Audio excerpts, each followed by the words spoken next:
So,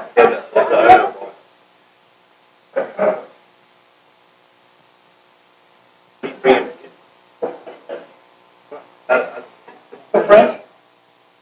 I don't know. You're in my notes. So I have a comment. I just got it.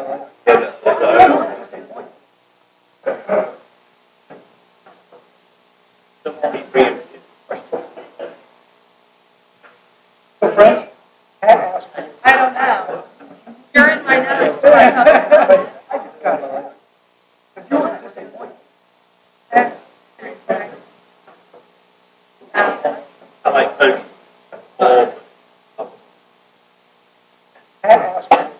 I don't know how to answer my question. But yes.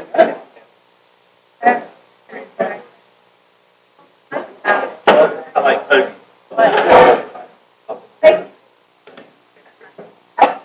I don't know how to answer my question. Gotcha. Really, we wanted to put the ball. Right.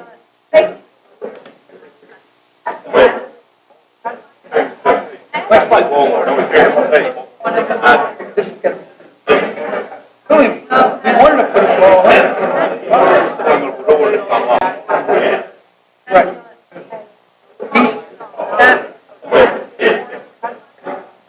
That's like Walmart. Walmart. This is good. I'm going to put over this on lock.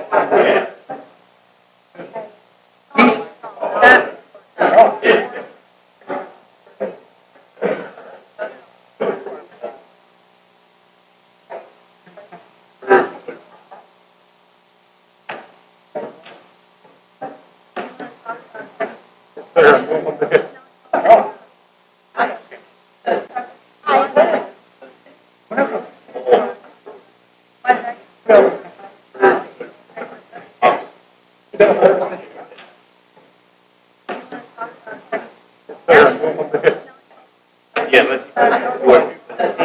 I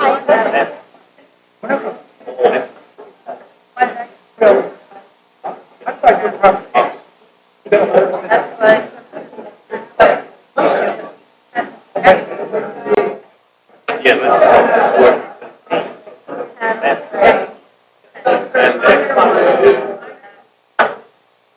I thought you were probably.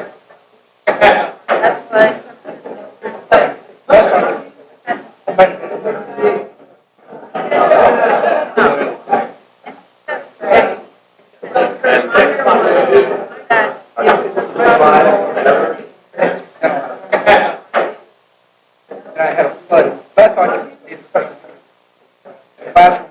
And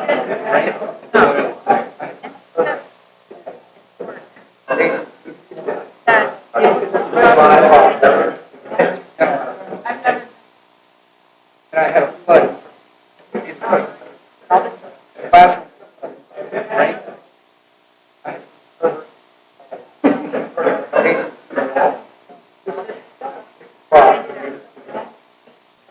Was our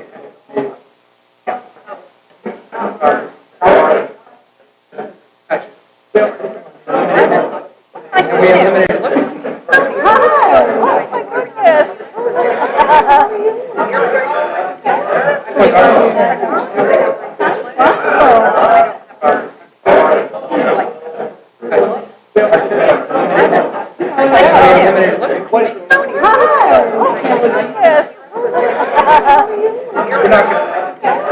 we're not going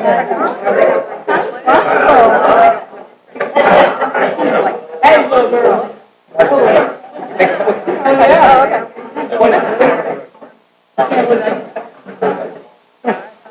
we're not going to say that. Doing this job. Hey, little girl. The raise, I had it for years. But you know what? It's all positive. Say that.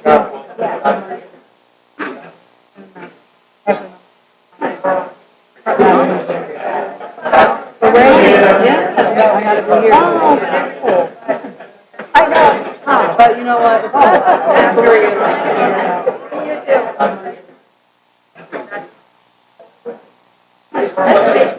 What we need to Nice, yeah. Oh, cool. I know. That's very good. Oh, You too. we think will work. What we need to I don't know if we're doing.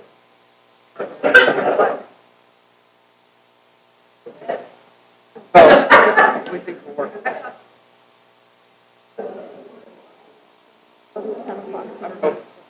I don't know if 11. So legal advisement for low country oil, if you're okay with it.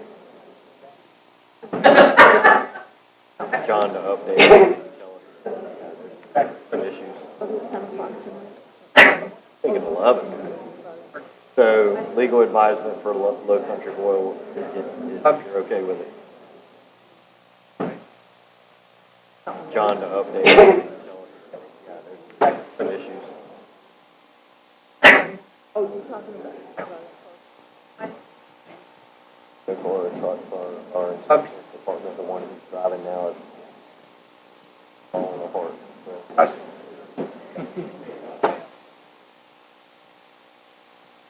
Hey, we worked hard to get that guy. The Florida truck. Why would we not want to make sure driving down? We don't have to buy anything brand new. It doesn't have to be Don't they anything. have a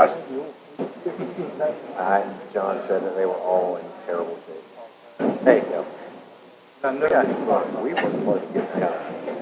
Why would we not want to make sure he's got? We don't have to buy anything brand new. It doesn't have to be Don't they anything. have a one? House full.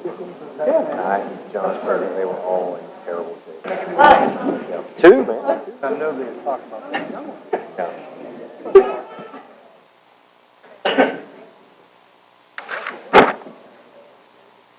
House full. Yeah, man. That's perfect. Two, man.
Hey, good evening, ladies and gentlemen. If I can get your attention just for a second.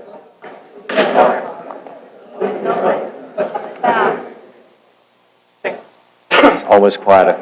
You know, I'm always impressed. Any teachers in here? Hey, good evening, ladies and gentlemen. Yeah, just a few.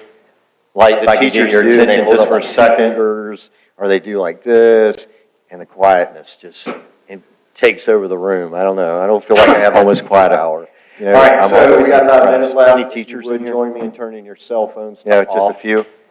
Like the teachers do, and they hold up like 2 fingers. Anything you can do to keep us from hearing them. Hey, Jerry, good to see you. Haven't seen you at a meeting in a long time. Takes over the room. I don't know. I don't feel like I have that teacher. Jerry's seated there. All right, so we got about a minute left. If you would join me in turning your cell phones off. Let's see, what am I forgetting? Oh. To silent, there'll be something going on in the meeting that you really anything you can do to keep us from hearing them. Hey, Jerry, good to see you. Sidebars at a meeting in a long time. We're just going to really got to talk to your neighbor. Please take Jerry's seated there, right here in the back behind you. and then you can discuss it with us at the public. Let's see, what am I forgetting? Everybody good with that? Oftentimes, there'll be something going on with you that you really get excited. I'll take it. All right, so we're going to get started right now, so if everybody please rise. If you really got to talk to your neighbor, please take it out in the lobby, close the doors behind you, and then you can discuss it with us at the public comment time. Is everybody good with that? Father, we just thank you. What a room full of just great-looking people that love our town. So we're going to get started right now, so if everybody please rise. And we're just thankful for the people. It is really what makes our town special. And Lord, we're also thankful for what, let's pray. Father, we just thank you. What a historic district, just some amazing restaurants that love our town. You've been very generous, part of our town, and we're just thankful for the people. Lord, pray for wisdom. It is really what commissioners as they take their votes tonight. And Lord, we're also that they would just honor you well. In Jesus' name, amen. It's a beautiful river. If you join me in the historic district, some amazing restaurants. To the flag. You've been very generous to us, and we just thank you for that. Lord, pray for wisdom for our commissioners as they take their votes tonight, that they would just honor you well. With liberty and justice. Amen. If you join me in the pledge, I pledge allegiance to the flag of the United States of America and to the republic for which it stands, one nation, under God, indivisible, with liberty and justice for all. Okay, public comment. I believe we have signed up today. So for our first public comment, Cynthia Laporte. And if you would, state your name and your address. Cynthia Lacourt, 220 South Elm Street. I believe we have. And as the mayor said in his prayer, we have so much to be thankful for here in Swansboro. We are very, very blessed. So I don't want anything I say to take away from that, because Cynthia Lacourt, 220 we need to be thankful and do need to be aware how blessed we are. And as the mayor said, however, there's always room for growth and always room for here in Swansboro. I wanted to mention that. So I don't want anything I say to take away from that, because I was very disappointed about a few things, and I wanted to bring those up on public record. However, there's always room for growth and always room for improvement. There was no discussion between that you all. I came to the special meeting last week, and I was very disappointed about a few things. So I wanted to bring those up on public record, but there was really no discussion on what you were voting on and why you were voting. There was no discussion between you and when I left as a member of the public purview. I don't really think I fully understand. So I came to the meeting. What you were doing. But so there was really no discussion there was no what you were voting on and why you were voting away behind closed doors. And when I left as a member of the public, so I don't now on, I think there should be discussion. Understand. And the second thing is there was no public comment. So I was told by one of you there was no discussion that if I had this was discussed behind closed doors, I would be able to ask them myself. I think we need to be very transparent. But I was not able to do that. So from now on, I think there should be discussion. And the second thing is you told me no public comment. Also that I was told by one of you because they didn't know what to that meeting would be. That if I had questions, they didn't know if they would be appropriate. I was be able to ask them you all don't decide. But I was not able to. Is allowed from the public, and we are able to come and express you told our feelings and thoughts. Also, without you all because they didn't know what the comments would be. So I wanted to bring that up. But and my goal, you all don't decide, is for it to never happen again. Is allowed from the public. So please allow public comment at these public meetings and express our feelings and thoughts without you all. My second comment is in regard to I wanted to bring that up emergency operations and my goal in bringing it up. I wanted to read a portion of the email that I sent. So please allow public comment. I sent it July 22nd to the mayor, all of the board members. My second comment is in regard to. And I just wanted the public emergency operations center this email as well. I wanted to read a portion of the email that I sent after obtaining the information through public records July 22nd. I reviewed the properties that are up so far all of the board members, the BOC committee members. When carefully considering the future and anticipated growth of Swansboro, this email as well. It makes sense to secure a property after obtaining the information through a public records request, knowing that in the future there will likely be an increase in housing and citizens. And or commercial considering the future and anticipated growth of whether it be at one end of the town or the other, a property where growth and expansion are possible. Regarding emergency services, knowing that in the future there will likely be an increase in housing and citizens, retaining the current property and/or commercial properties and businesses, and acquiring a property toward the opposite end of the town or would be an option that not only supports growth, therefore, but keeps response times acceptable when literally every response times in the life or death situation of our citizens as a substation. Two locations at opposite ends toward the town give emergency vehicles quicker access would be an option that not only supports growth, but keeps response times acceptable or two locations that are in close proximity to one another in the life or death situations of our citizens. Accessing the highway from a two-lane road ends of the town or having to do a U-turn prior to heading in the correct direction citizens and can hinder response times, rather than one location or two locations that are in close proximity to one another. I think one of the most overlooked things that accessing the highway from a two-lane road future or having to do a U-turn prior to heading in the correct direction, that's a big part of this, in addition to just response times. Response times is number one. Every second counts. I think one of the most, you don't have a substation now and you plan to do that in the future, is they don't think about the future. And they don't strategize. Land that you need or that building you need part of this in addition to just response times. Because response times is number one. We're growing pretty quickly. We don't know what's going to happen in the future. But if you don't have a substation now, you plan to do that, it may not be there later on. Thank you. Land that you need or that building you need may not be there in the future. I'll just make sure I got my notes because here, but basically, we're growing pretty quickly.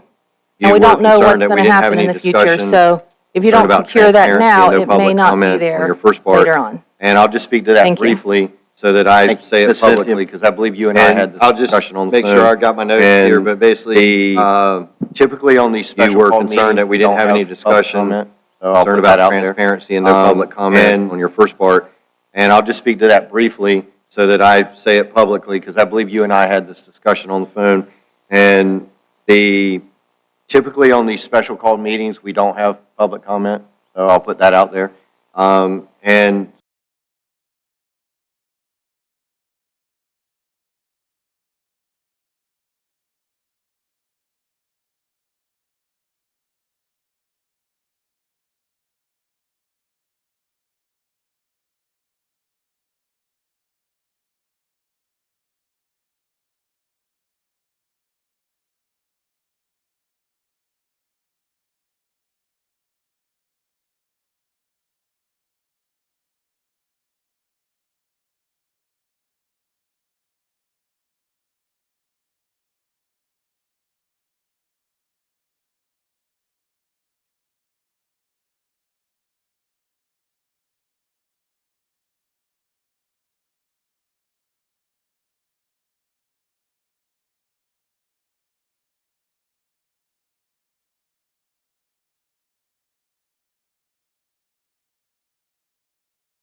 Jerry Seddon, 210 South Walnut Street. Gentlemen, ladies, how are you? I submitted my name for the alternate position on the Historic Preservation Board. I have served in the past. I don't know if some of you are aware of that. I would like to get back on now, especially being a homeowner of a historic home downtown. It's a tough position for the board. It's tough on people because you have to balance homeowners' rights, and then you also take on massive responsibility owning a historic home. It's a balance, but it's difficult. I enjoyed it. I enjoyed it when I was on the board previously. Now that I'm downtown, I'd like to get back involved because I know it's tough on the current board members. They face a lot of feedback, I guess you could say. Trying to be gentle. But anyway, I'd appreciate it. You guys appointed me on the planning board, so I'm doing that, and definitely would like to get back on this again when the spot comes up. Right now, it's an alternate. Thank you. All right, thank you, Jerry. Jerry, did you give your address? I didn't. Yeah. Okay, thank you. Sorry about that. All right, any additional public comment? All right, hearing none, we'll move forward. Board members, we have the adoption of the agenda and consent items.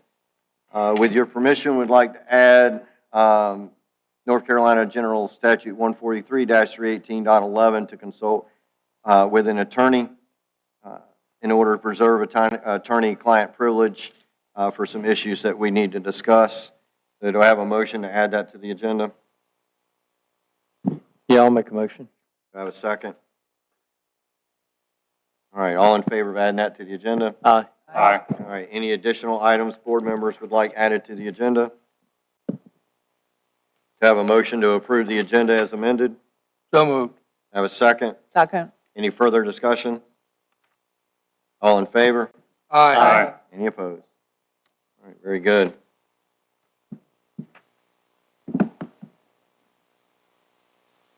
All right, is Miss Caroline Lott here? All right, come on up, Miss Caroline.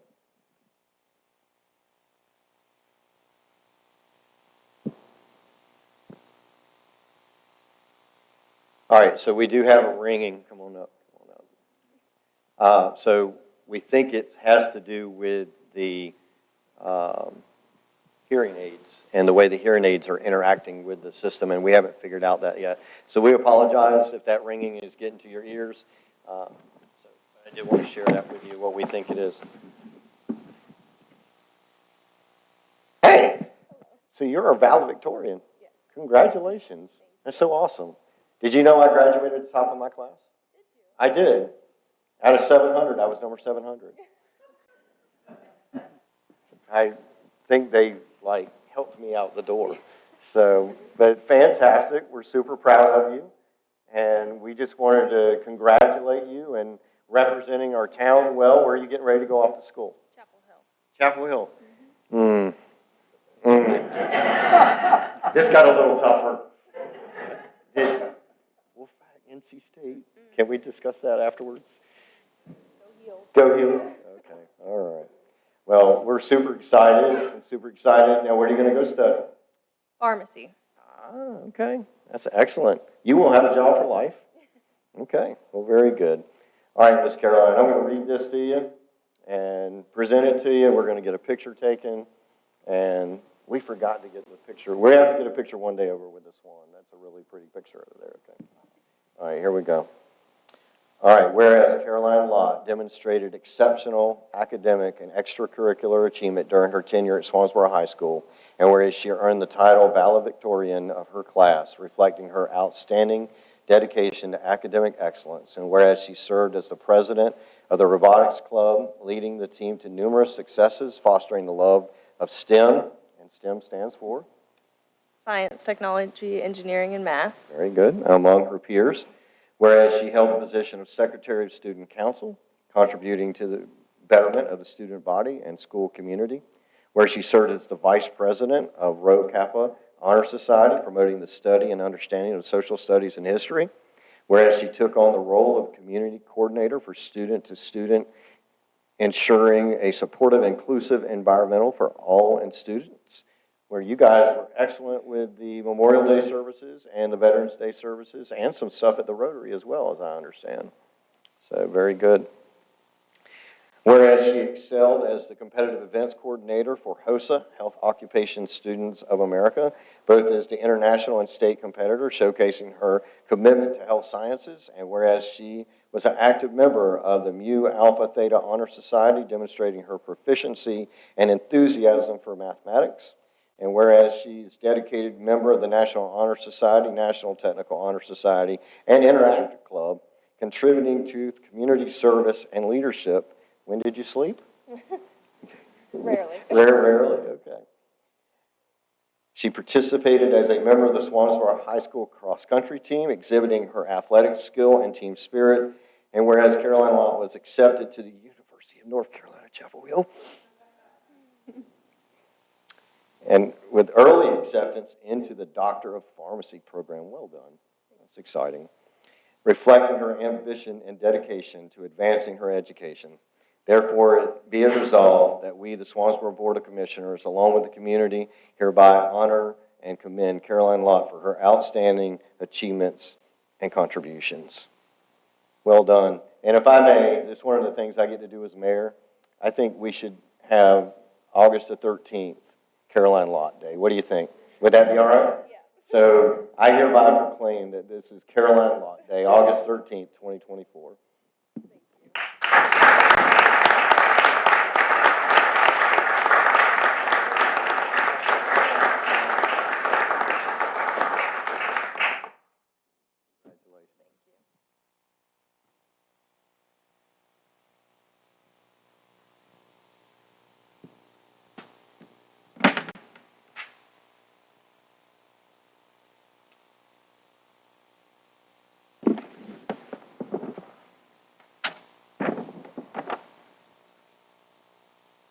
John, if it's all right with you, I'm going to go ahead and do the swearing in.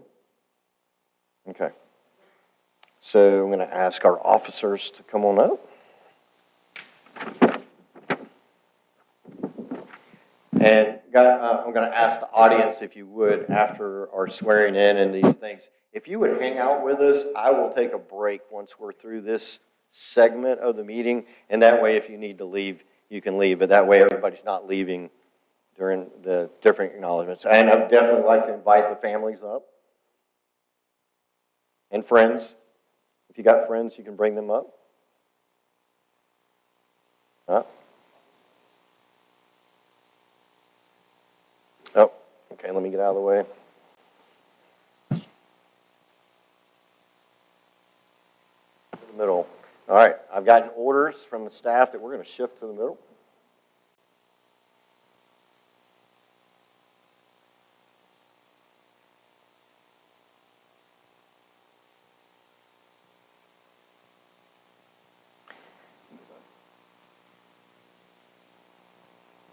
So I'm going to try not to mess up Daniel's name.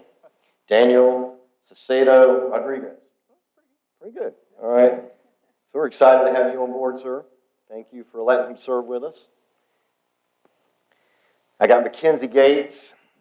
Now, interesting, I just found out about 30 minutes ago that I've been talking behind Mackenzie Gates' back for about 20 years, and she didn't know it. Her mom and I are really good friends at the bank. I know a lot of stories.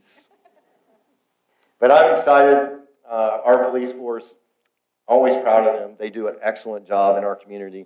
One of the things that I'm most proud of our force is they have not had to discharge a weapon at a human for many, many, many, many years. I think it's over 25 or 30 years. I pray that we can continue that record. It's a record to be proud of. But not at the cost of one of my officers. But I do pray that we're able to do that. And so, guys, y'all are joining a very fantastic team that have served our citizens well, and we're proud to have you here today, okay? So I'm going to say I and state your name. So when I say I and state your name, you're going to state your name. And then I'm going to try to do short sentences. And the cadence of this is very awkward. So we're going to work our way through it, and y'all... we're going to get you sworn in, and we're proud of you, and we're thankful for you. Okay, guys? Here we go. I state your name. Do solemnly swear that I will support the Constitution of the United States, that I will be faithful and bear true allegiance to the state of North Carolina and to the constitutional powers and authorities which are and may be established for the government thereof, that I will endeavor to support, maintain, and defend the Constitution of said state, not inconsistent with the Constitution of the United States, that I will be alert and vigilant to enforce the criminal laws of this state, that I will not be influenced in any manner or account of personal bias or prejudice,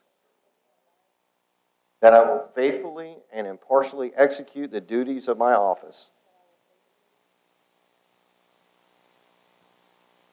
as a police officer according to the best of my skills, abilities, and judgment. So help me God.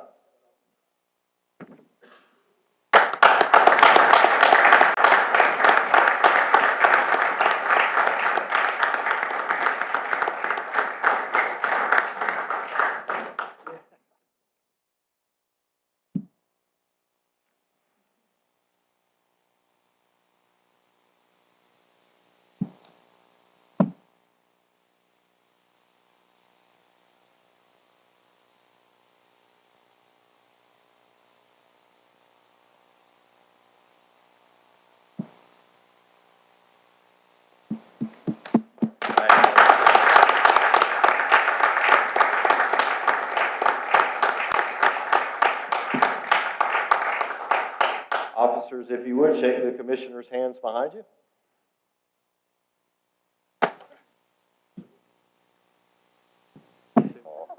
Congratulations, Mom. Congratulations. Congratulations. Thank you so much.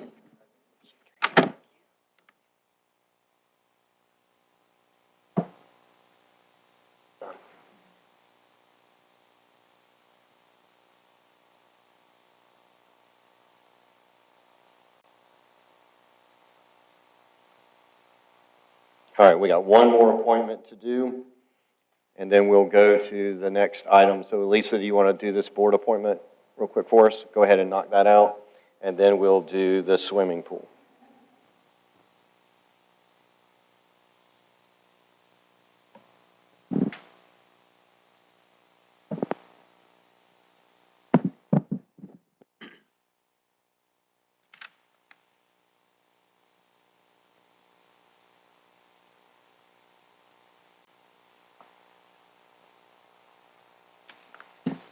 Good evening. Due to a resignation on our historic board, there is now a vacancy for an alternate position. Our current talent bank has 3 applications on file. You have John Fitzgerald, Jerry Seaton, and Tim Vanoy, all with interest in serving on the historic board. And we just asked the board for consideration of appointments to that seat.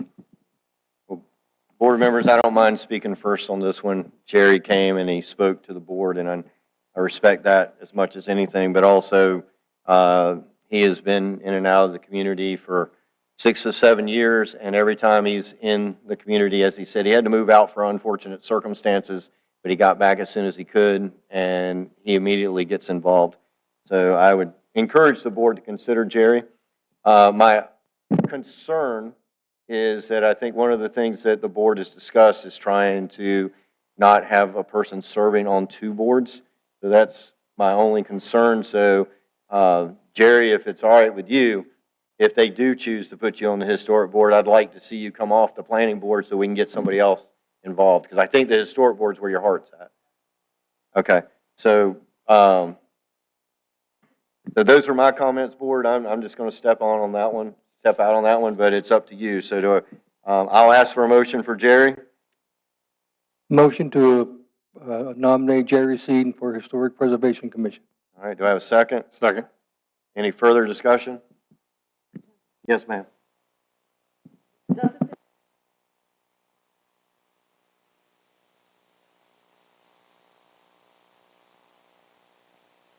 The planning board's already nominated their person for historic, so that's covered already. Mm-hmm. All right, very good. Any other questions or comments? All right, all in favor? Aye. Aye. Any opposed? All right, Jerry, congratulations. There you go, Jerry.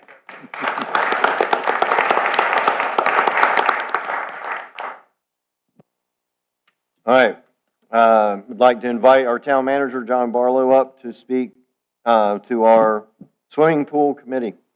Swimming pool committee appointment. At the June 11th, 2024 Board of Commissioners meeting, the board created a swimming pool committee for the purpose of researching the possibility of adding a swimming pool in Swansboro. At that meeting, the board appointed Mr. Matthew Crane as its chair and asked him to develop a list of potential committee members. And there you have his recommendation to add Scott Evans and Brooks Barnett as his committee members. Just as an aside, the swimming pool is one of the top 5 amenities requested in the Parks Master Plan that was done back in, I believe it was 2023. So this is an item that was of great interest, and we look forward to hearing back from Mr. Crane and his committee. I believe he's here tonight. I don't know if his committee members are here. They are? Okay. So that is our recommendation to you to appoint these 3 individuals to your pool committee. All right, very good. Matt, would you like to say anything, or are you good? I should have known that answer. All right, 3 minutes, man, 3 minutes. Okay, thank you, Mayor, and good evening to everybody. So most of you all know Mr. Scott Evans. He's been here, he's presented, he's recognized some outstanding students within our community, and he comes from over 30 years of swimming coaching running pools up in Norfolk, the Country Club, Cavalier Country Club, and Mallory Country Club. But what he says he is most proud of is his 19 years of actually coaching and helping students learn to swim. So he's very excited for this opportunity. And one of his dreams is to actually support the development of a local community pool that can support the community and help out with the swim team and the quality of life for everybody. So for those of you not familiar, that's Mr. Scott Evans. He's the head swim coach at Swansboro High School. On the other side, so why Scott is going to be vital to this is he understands the programming, the types of activities, the types of opportunities that can be offered with a pool. From the construction side, I'm very pleased and excited to introduce the Chief Operations Officer of Miracle Pools with their home office right here in Jacksonville. So they've done countless projects serving Onslow County, the military bases, the pools that I try to get into, any opportunity I get. He manages all aspects of operations, constructability, reviews, personal training, and he's the main point of contact for general contractors and client relations for Miracle Pools. Over 30 years of construction management industry experience, specializing in leading teams between developers, ownership, subcontractors, and design teams. Mr. Brooks takes a great pride in having delivered many large-scale projects with exceptional quality. He's earned a reputation of enforcing high standards and communicating with integrity, honesty, and professionalism. I could read to you the countless projects they have done as a company as a whole, but I'll share with you, I've actually done my own research on the two gentlemen. I work with Scott, but I wanted to confirm if is Miracle Pools the right organization, the right company to actually be utilized as consultants and on the committee. So I reached out to USA Swimming, all right, our national governing board for aquatic activities. I've also spoken and consulted with Total Aquatics Programming. They are USA Swimming's consulting group that they recommend for any pool projects. I have 2 enterprise plans now built because I've been working with them for the past couple of years. And as soon as I bring up Miracle Pools in discussion with any of those national governing bodies or affiliations, they say we know we have the right team here in Swansboro. So very pleased to nominate or recommend acceptance of Mr. Brooks Barnett and Scott Evans, including myself, for the pool committee. Thank you, Mr. Matt. All right, board, you've heard the discussion. Do we have a nomination to accept the Swansboro Swimming Pool Committee as defined by the town manager? Do we have a second? Second. Any further discussion? Yeah. Go ahead. Both these gentlemen residents of Swansboro?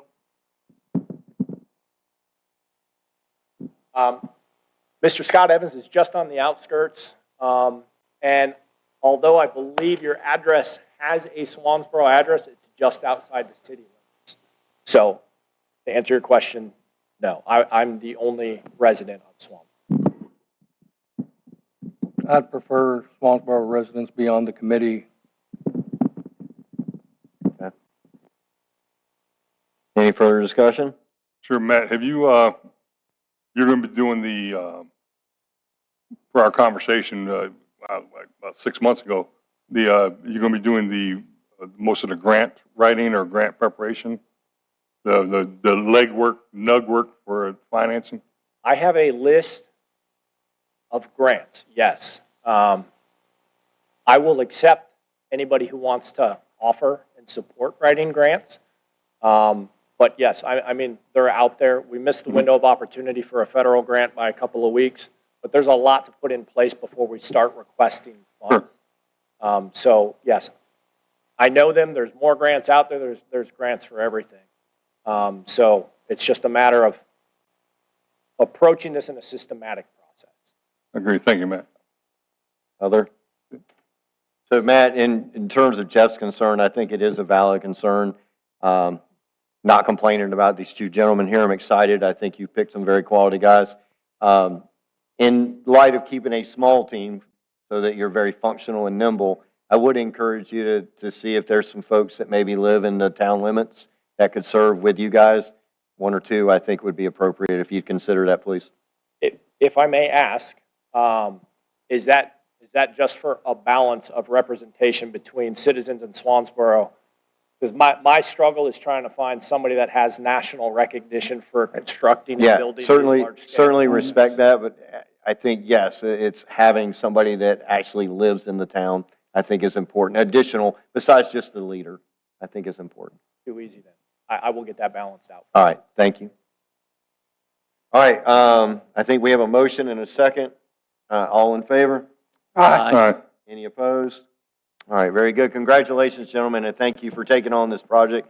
I don't expect it to be easy, but I think it'll be very rewarding when y'all pull it off, and I do say win.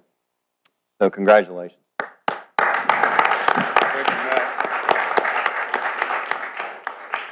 All right, so ladies and gentlemen, we're going to take a 5 to 10 minute recess. When you hear the gavel, if you would please settle in and come back. I'm going to ask the two officers and Miss Caroline to come up so we can get a couple pictures with you guys.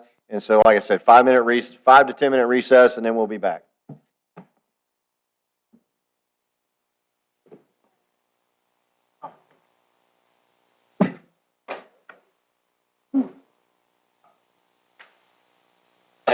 Here we go.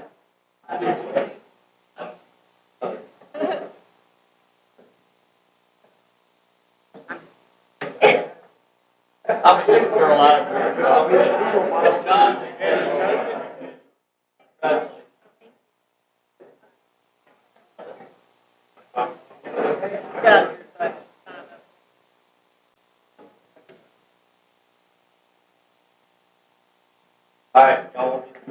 side, on the knee.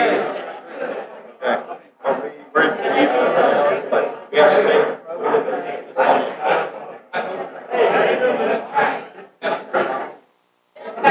So what do we got left over? Left over right here. All right.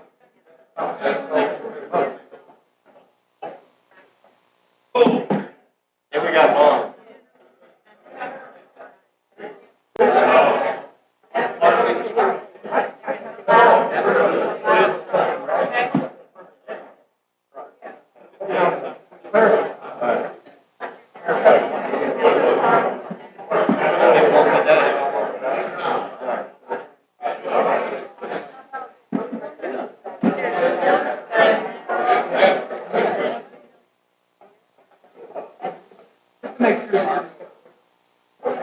We're going to do one without it. We're going to do one without it, one or two without it. You tell us when.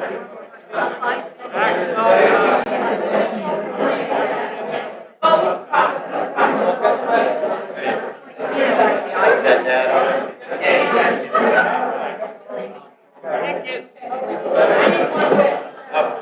One with what? Oh, sorry.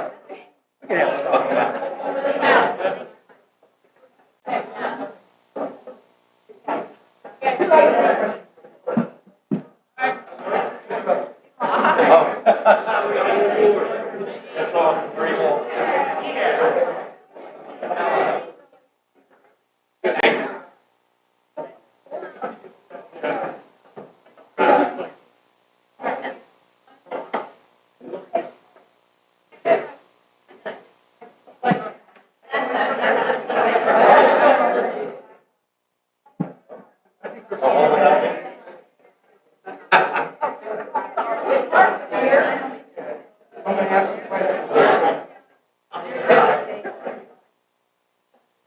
I can't believe I didn't figure out. I mean, you really do. You really do. All right, where do you want me to go?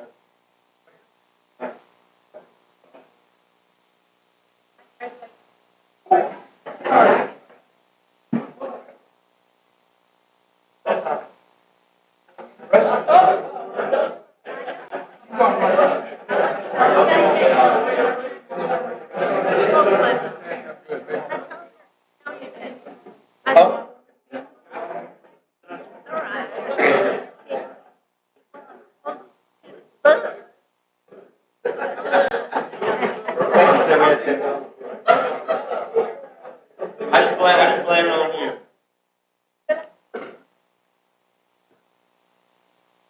Oh, okay. I was like, oh. There you go. Perfect.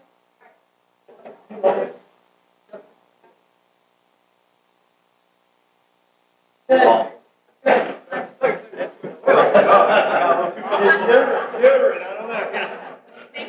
guys.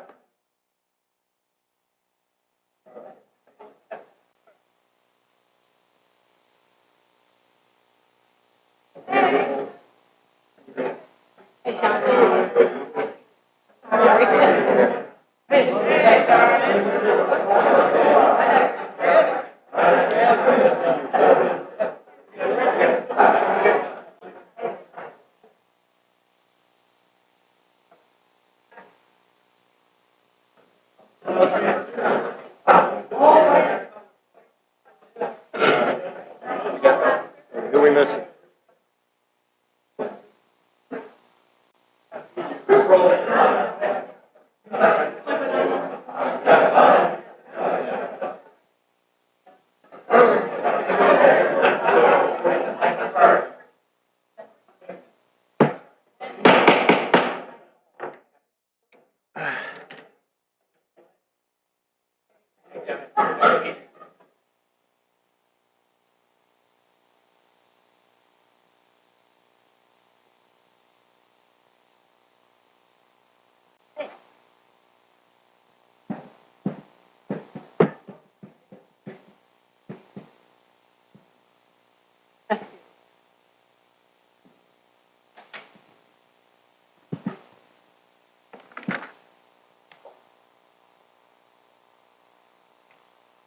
Wow, we lost half the crowd. 3/4.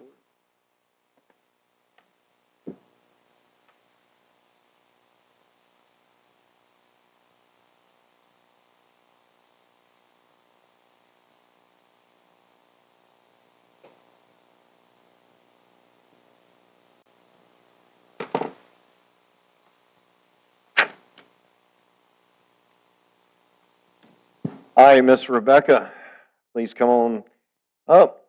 And so we've got 1, 2, 3. 5. Yeah, they keep going. Yep. All right, let's do this. We got some text amendments. If you want to brief us, if the board's got questions, great. If not, I will ask for a motion and we'll move forward. Sounds good. All right. Good evening, Mr. Mayor and Commissioners. We have a long list, so I'll try to be as efficient as possible. The first one is pretty administrative in nature. It's a UDO text amendment to Section 15273 moratoria.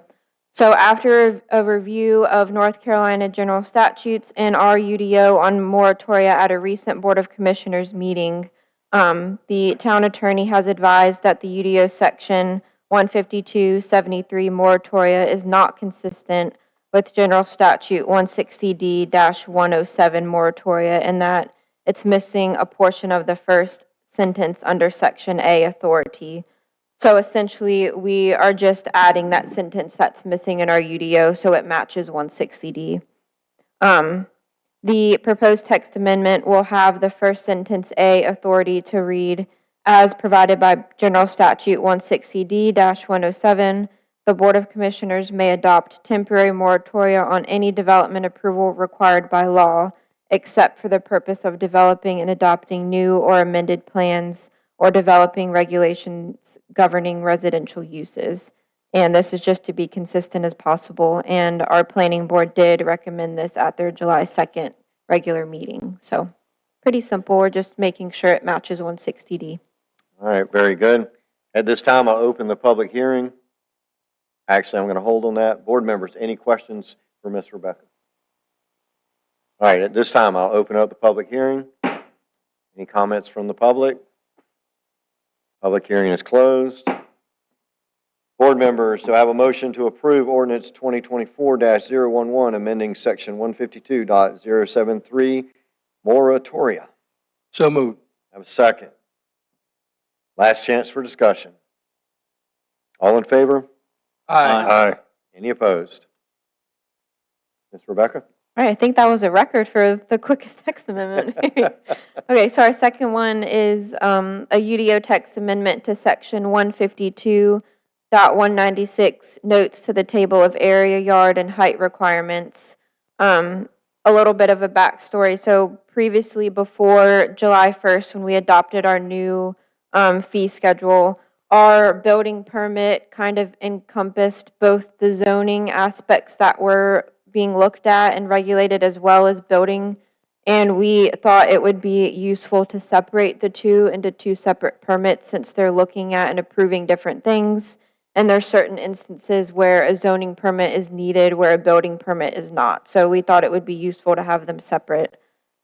This text amendment is proposed to UDO section 152-196, note 6, to outline when a zoning permit and building permit is needed for new accessory structures, because that's something that we've run into issues in the past with not being clear enough for people when a permit's needed or not for accessory structures. So note 6 will give new accessory structures specific guidelines added to differentiate when a building permit is required or a zoning permit is required. Per North Carolina Building Code, an accessory structure that is less than 12 feet in any direction does not require a building permit, but it still needs to be inspected for proper tie downs due to the wind zone that we're located in. So that's a good example of if you have a 12 by 12 shed, it might not necessarily need a building permit, but it still needs a zoning and it still needs to be inspected for the wind zone. So as of July 1, the town's 2024-2025 fee schedule was implemented, and a zoning permit and fee will be separate from a building permit, which previously was together. So this is just to add specific details in our accessory structure section of when the two permits are needed. Board members, any questions? Go ahead, Doug.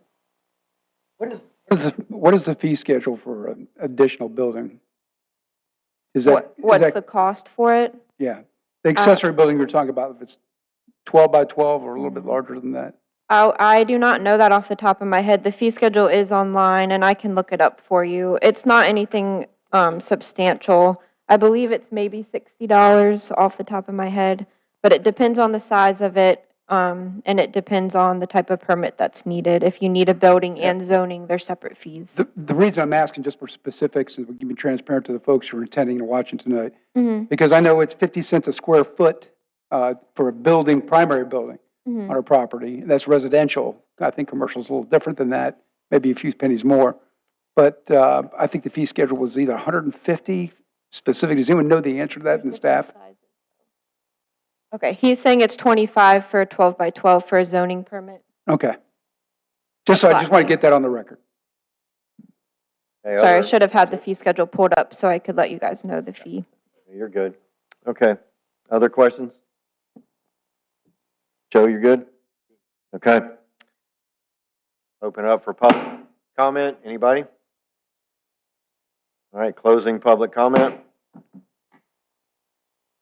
Do I have a motion to approve ordinance 2024-012, or 012, sorry, amending section 152.196, notes to the table of area, yard, and height requirements, F, note 6. Do I have a second? Second. All right, any further discussion? All in favor? Aye. Any opposed? Very good. Ms. Rebecca? So our next one is UDO text amendment to section 152.445 coastal high hazard areas, specifically zone VE. So this is out of our flood damage prevention ordinance. This section is in the flood damage prevention ordinance of the UDO, and we feel is not feasible and needs to be deleted. That's section Q out of that. After contact with our state NFIP coordinator, who's our coordinator for all flood regulations and FEMA regulations, and just making sure that we stay in compliance with that. The discussion behind this text amendment is that FEMA guidelines do not specifically call out the number of outlets and switches that can be installed. They simply recommend minimizing secondary electrical components below the base flood elevation unless they're specifically designed. So the goal in deleting UDO section 152.445Q is to both follow FEMA guidelines more accurately, as well as give homeowners and business owners more options when it comes to outlets and switches being installed in a flood zone. We are seeing issues with a lot of businesses downtown not being compliant because of this, and it really limits them on what they're able to do. And it kind of contradicts what's allowed by the building code, and Paul can come up and speak on the more technical aspects of that. And it also contradicts what FEMA allows. So after discussion with Paul and I, as well as our coordinator, we thought it would be best just to delete that sentence altogether and let the electrical code kind of dictate what we are and aren't allowed to do with switches and outlets below the base flood elevation. Very good. So Paul, I will invite you up to give your technical perspective on that. Please. How y'all doing? So basically right now, like Rebecca pointed out, there's nowhere in, we searched everywhere, there's nowhere that says a specific number of outlets that can be below the base flood in the V zone. So doing some research, you know, if you got a 20 amp circuit, you can have up to 8 to 10 outlets on the 20 amp circuit. We're limiting them to 4 on that same circuit. So if this circuit goes, it's not going to hurt just 4. You know, you can have 8 on that one circuit. So why not limit that, like max out that one circuit so it don't restrict these businesses so where they can do things and have more access to plug things in where, you know, if you got 4, it's going to do the same thing as 8. As long as it's on that same circuit, that 20 amp circuit, just you know, the electrical code lets you have up to 2 20 amp outlets on the circuit below there. So that's what we're recommending. Okay, very good. So it just don't hinder the businesses as much. So it sounds like to me you're taking the arbitrariness out of this. Yeah. Okay.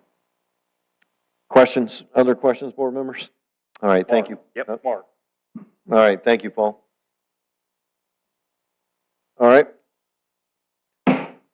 Public comment. Anybody?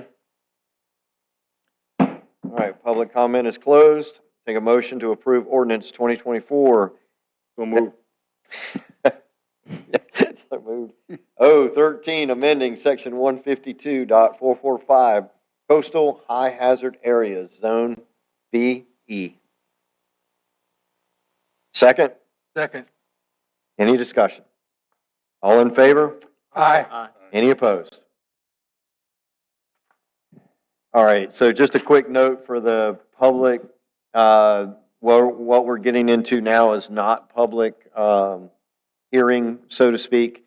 If we hit a section and it really just gets your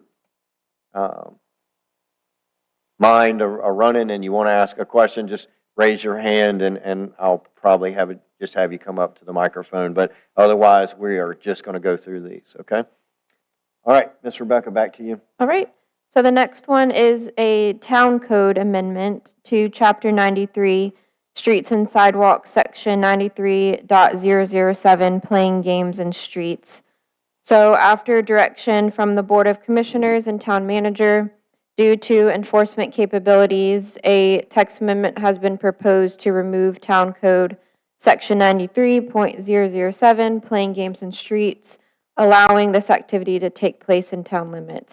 It currently reads, "No person shall play baseball, football, or any other game of ball, or shall pitch or catch a ball on any street or sidewalk within the corporate limits of town." So we are proposing to just remove that section altogether. Okay, board members, any comments? Hmm. All right. Oh. So, Rebecca, are we going to restrict any, I mean, like, I think we had a issue with a basketball goal. Mm-hmm. So the public right-of-way is still a separate issue. You can't have anything in the public right-of-way. This is strictly just people playing any sort of game in the street itself. You're still not allowed to have anything mounted or in the public right-of-way. It makes us sound like a much more friendly city, doesn't it? Yeah. Now we can play in the street. Okay. Just not Highway 24, okay?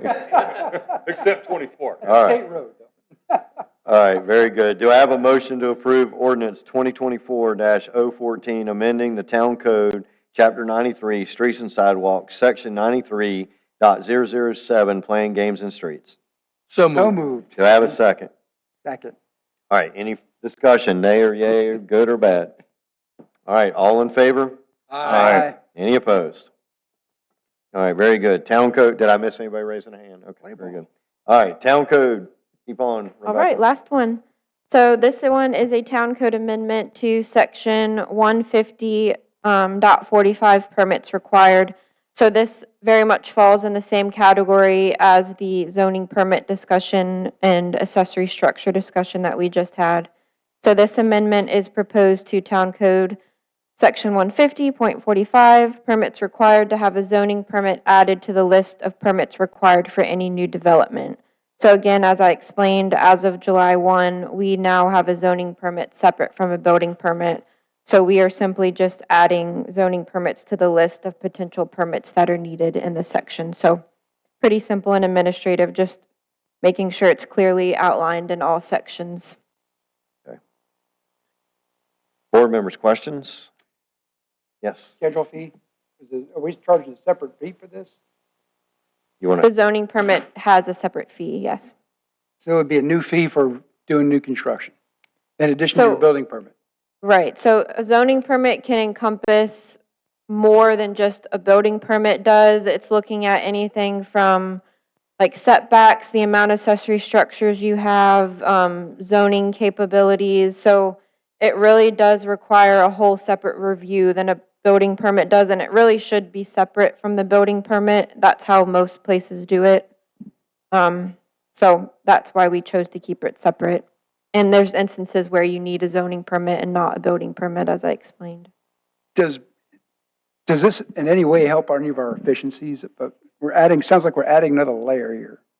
It helps in that there's something for me to simply review for new projects, where before it was very confused with having to be on the building permit, even though a building permit's not required. So that definitely blurred the lines as far as how our permit tech files things and labels things in the system. So Doug, I could be wrong here, but I think they're actually removing a layer. They're actually simplifying the process. Okay. Is that? Mm-hmm. The same information's required as it was before. It's just a separate form that people have to fill out. It makes it easier for the one and maybe a little bit more complicated for the other, but it makes it better for both of them. Just explain it to me really quick. I bought a property. Mm-hmm. I've got a project, and now I got to submit 2 permits instead of 1 before, right? Because they're looking at and approving completely different criteria. Okay. A building permit is looking at building code requirements. A zoning permit is looking at zoning code If you can help me out with the inspector here and explain it to me a little bit. Layman's terms, keep it simple. So let's just say that you got your house, you want to do a fence. Mm-hmm. You want the fence in your yard. The building code does not allow me to do anything with a fence. It is not, I'm not allowed to do anything as a building inspector to regulate fences. Okay. But you got to have a zoning because it requires a zoning permit. So that would require you to get a zoning permit, but not a building permit. Before it was more, everything was referred to as a building permit. So when somebody would get a fence application and fill it out and they get their permit, it says building permit. And that was really confusing people, and we got attacked on that on one situation. So separating that zoning, building kind of clarified it for the public, made it easier for us, and simplified everything. Napoleon's corporals, Jeff, do you understand any of that? Okay. Good? I'm just making sure, man. Yeah. It's like, so if I want to put up a fence on my property, I come down and fill out a format for zoning to make sure that my fence fits in with that zone that I've been residential, agricultural, whatever it might be. B1, B2. Yep. Okay. So if it's a building under 12 by 12 in any direction, I can't regulate that. Zoning does, and so zoning does your setbacks and everything else. So we're not going to make you get a building permit, but you still got to get the zoning permit because it's still got to go be looked at. It's still got to be reviewed. Everybody out there following what he's saying? Okay. All right. I'm getting a consensus. Good. My heart's out there. You're good. You guys good? I'm good. All right. It sounds like he has something he wants to add. we need to get the Oh, here microphone. we go, with lawyer. Zoning is focused on use. You can start a use, you can change a use, you can begin a use that does not trigger a building code requirement at all. You can have a use without having any construction. So that's the reason why there are really two different categories of regulation. So just entertain me for a second here on this one. We are. Okay. Yep. I want to start a garage business. And it requires that I add a storage facility to the back of my house for warehousing and stuff like that. And maybe my neighbors are okay with it. I still got to come down and pull a permit for it, have a public record, everything else, right? Yeah. Or Yeah. I've got to put a security fence up. If you're Because changing a use from a residential use to a limited home business use. Yeah, but this is where we catch this stuff, though. That triggers a zoning requirement, and if you're going to be doing construction. Doug's microbrewery, let's say that. Mhm. That also triggers a building code requirement. Yeah. Potentially. Okay. Good? All right. Any Hey, I'm just further? asking for clarification. You're good. Everybody's got this. Good. I'm good. All right, any further discussion? Doug?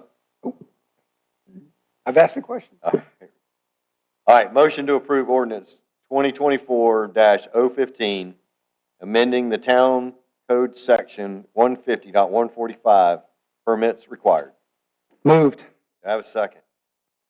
All right, one more time for discussion. All in favor? Aye. Any opposed? Very good. All right, thank you, Rebecca, well done. Thank you, guys.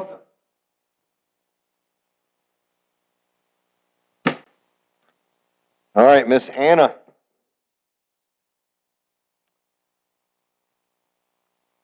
Good evening, Mayor and Commissioners. We have two special event applications that were presented to the Parks and Recreation Board on July 17th, 24. The first one is Little Pink Houses of Hope. They're a nonprofit organization that offers free vacations to breast cancer patients and their families. So they're partnering with Swansboro Paddleboard Company to offer events. They're doing kayaks and stand-up paddleboarding. An organization from Wilmington, Ocean Cure, they're the ones that lead the kayaking and paddleboard for the families. The event will be held on August 21st from 9 a.m. to 12:30 at Bicentennial Park. The fee would be $40 for an open space permit. Little Pink Houses of Hope is asking for a waiver of fees for this event. We do have their nonprofit letter and a certificate of insurance on hand. The request was presented to the Parks and Recreation Advisory Board on July 17th, 2024, and the board recommended that the fees be waived for Little Pink Houses of Hope for the event on August 21st. So I need a motion to approve or deny the waiver of fees for the Little Pink Houses of Hope. All right, board, do I have a motion? Have a second? Second. All right, any discussion? All in favor? Aye. Any opposed? Very good. All right, continue on, please. All right, so the second one is for the Swansboro Historical Association. They're a nonprofit organization requesting the town of Swansboro waive the fees for the use of the Assembly Room or Old Town Hall for their quarterly evening programs, occasional planning sessions, and daytime seminars. Programs planned for this year are August 21st in the evening from 5 to 9 p.m. It's Pride of Swansboro Boats and Boat Buildings. And then there are two tentatively scheduled for November dates and times, and the programs are still to be determined. The SHA has been hosting free programs to the community since 2016. A special event application was presented to the Parks and Recreation Advisory Board on July 17th, 2024, and the board recommended that the fees be waived for SHA programs for the remainder of the year or until a lease agreement is signed. So recommend, and we have representatives from SHA here if you have any questions specifically. I think we have several. So one question, I didn't hear you say that you had an insurance certificate on hand for the Historic Association? We can get that. We do have that. Yeah. Okay. And we turn that in on a regular basis when we have Okay. these kinds of things. All right, very good. So, well, I'll tell you what, we'll let you go first. Okay. I just want to say hello to everyone, the commissioners, Mayor Davis. Thank you for listening to our request for this waiver. As many of you know, the Swansboro Historical Miss Amelia. Association. Yes. Who are you? Okay. Who am I? Okay, I thought everybody knew me. I'm Amelia Dees Collette. I am the president of the Swansboro Historical Association, and I help to oversee the Swansboro Area Heritage Center, which is in the town's historic Emerson School building, one of our great assets in historic Swansboro. I just wanted to kind of remind you all, too, that we have had a partnership with the town since, I think it's a partnership in many ways, well, really since 2008 when we reorganized. And then we've also had the Heritage Center since 2017. And the use of the assembly room is something that has always been a part of our shared mission to help preserve not only the history of Swansboro, but also that historic structure. And so I think our use of that building is very important to the town. It's very important to just, us having the ability to help you all keep the building itself viable. Joan Gertson is here. I've got Bob and Ann Schuler, many of our other members, and we have done very much, especially on our side, not the One Harbor side, but on the Historical Association Heritage Center side, to maintain that building, use TDA grants. And so as you, and this is what I put in the waiver for Anna's group, as you consider that, consider what we can bring to you all too in the future. Use of our 501c3. We have used the TDA very much in the past, has been very generous thanks to our members asking for grant money. That's why our side of the building is so beautiful now. We have the great museum. And before I stop the plug here, I'll also say we do have that meeting on August 21st, and we'd love to see you there. It is Historic Boats of Swansboro, very much a part of our historic nature and what we're all about, from the collection of Jack Dudley, going back to the line and freight boats of the early century, and also the party boats, quote unquote, of the mid-20th century. So just wanted to put in a few words for our group and hope you understand the importance of the Historical Association and the museum. So, is that more than you wanted to hear? No, I think Gloria and Joan were both going to speak too, and I said, no, it's because I wanted more time. I think that's it. But they would have wonderful things to say. It was great to see Miss Joan. I'm sure they'll come up here now if you would let them. So, Miss Joan, would you like to say anything?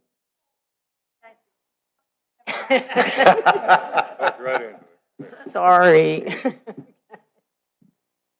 My name is Joan Gertson, and I live at 215 Marshhead Court. And we've been here for 20 years. This is the only place we considered viable for us and what it offered when I retired from public service. And so we're here. And the things that are very important to the community and the friendliness, you need to know where you've been before you know where you're going. And I think it's very important that we do have this facility. And it started because there was not a history museum here in town. And people didn't know, just go over and talk to somebody at the town hall. They'll tell you about it. But to see the actual memorabilia or artifacts, exhibits, you'll never see them in any other place. This is very special. So we also were able to start this all off. It wasn't the town that necessarily gave us all the money for. We did a lot of grants on our own. We got the lighting system. We got all kinds of things for this building. So I hope you'll continue to let us use it, and we use it wisely for the people. And join us and come to the boat building program. And I think this is one of the very few organizations in town that actually is doing something special for visitors and for the people that live here. And I really urge you to make it free, and we look forward to working with all of you and come over and get to know us and see the exhibits. They're very special. Thank you. Thank you, Ms. Jones. All right, well, Bob and Ann Schuler, I think if my memory serves me correctly, my wife and I were one of the first visitors after you got everything set up in the museum. And it is an amazing work that you guys have done, and folks carrying on that legacy. And I believe you were born here, correct? Okay. Fifth generation. So I won't ask how old you are because I know better. I don't want to get in trouble, but you're absolutely beautiful, and we're glad you're here tonight to support this. So board members, I'm going to speak for me. I support this in the short term. I think it is the right thing to do. I do have concerns in the long term and with the lease, and we do need to get a lease resolved. And I do think that we need to consider all the nonprofits and how we're responding to all the nonprofits as they use our facilities and such. So just, I would put that seed in your mind because I just think it's the right thing to do, that we have to consider how we're treating all the nonprofits that have invested into the town. In the short term, I absolutely support this and think it's the right thing to do. With that said, board members, any further comments? I just want to speak to the fact that I've been to every quarterly meeting, I think. You guys do a great job with it. The rooms are full of people. The museum, you've done a great job with that too. My wife volunteers there occasionally on Sundays. It's like you were saying, it's a unique little museum. I think I've actually seen in some of the meetings, Lisa Whitman-Grice from the Onslow County Museum would come down. You have speakers, very diverse amount of types of speakers. And it's just it's a nice job I think you guys have done. One thing that I think is also a good point is your Thursday morning teas at 10 o'clock. And I've been to several of those. It's kind of hard because I'm volunteering somewhere else. But every time I've been, I've left with a better knowledge of our area and our community. And those are just as enjoyable as the quarterly meetings. But so I support it too. Thanks. Okay. Other comments? Joe, you got it? Sure. I agree with the mayor. I support this up to the point we can get a long-term situation or a status for you. I've only been here for 4 years, and ever since I got here, it's been the historic district, the historic district, the historic district. Don't move that fire department too far. The historic district is right down there. So I think you guys give so much to the town here. I've been there. I'm ashamed to say I've only been once. You guys probably think I'm a cheap politician. I came in there before the election. But I promise. Hey, watch out, Joan will get you, because I know, right, Joan? Yeah. So, I support this here, and I hope you guys continue to do everything that you do. I think you're a very important part of our community. Thank you. I'm just going to say this. It's a pretty easy decision for me to support this, and even in the long term, because at the end of the day, the Historic Association puts far in more than they ever take out. You're right. And that's return on investment to me. They bring a vibrant culture, and they remind us, like it was well eloquently said, you got to know where you came from before you figure out where you're going. And I want to thank you guys all for that today.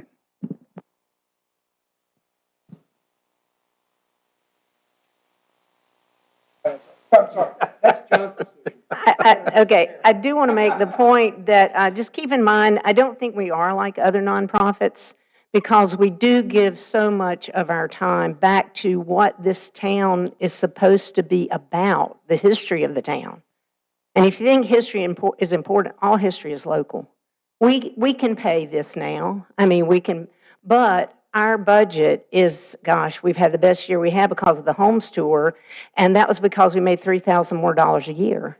If we have to start paying fees or have to start paying rent, lease money, we are going to eat up the little bit of money we have now for things like exhibits, things like banners. We're actually working with Anna, and I'm actually worked on today Mullet Festival banners for the history to go in the center, working with Deb on other things too.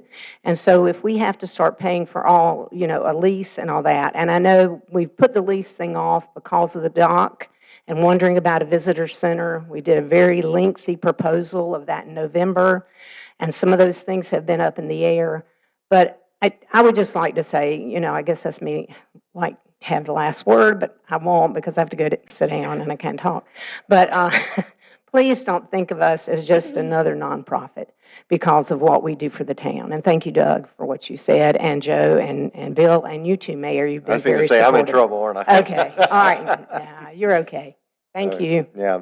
Well, and I do want to make a statement that I've been thinking about as the others.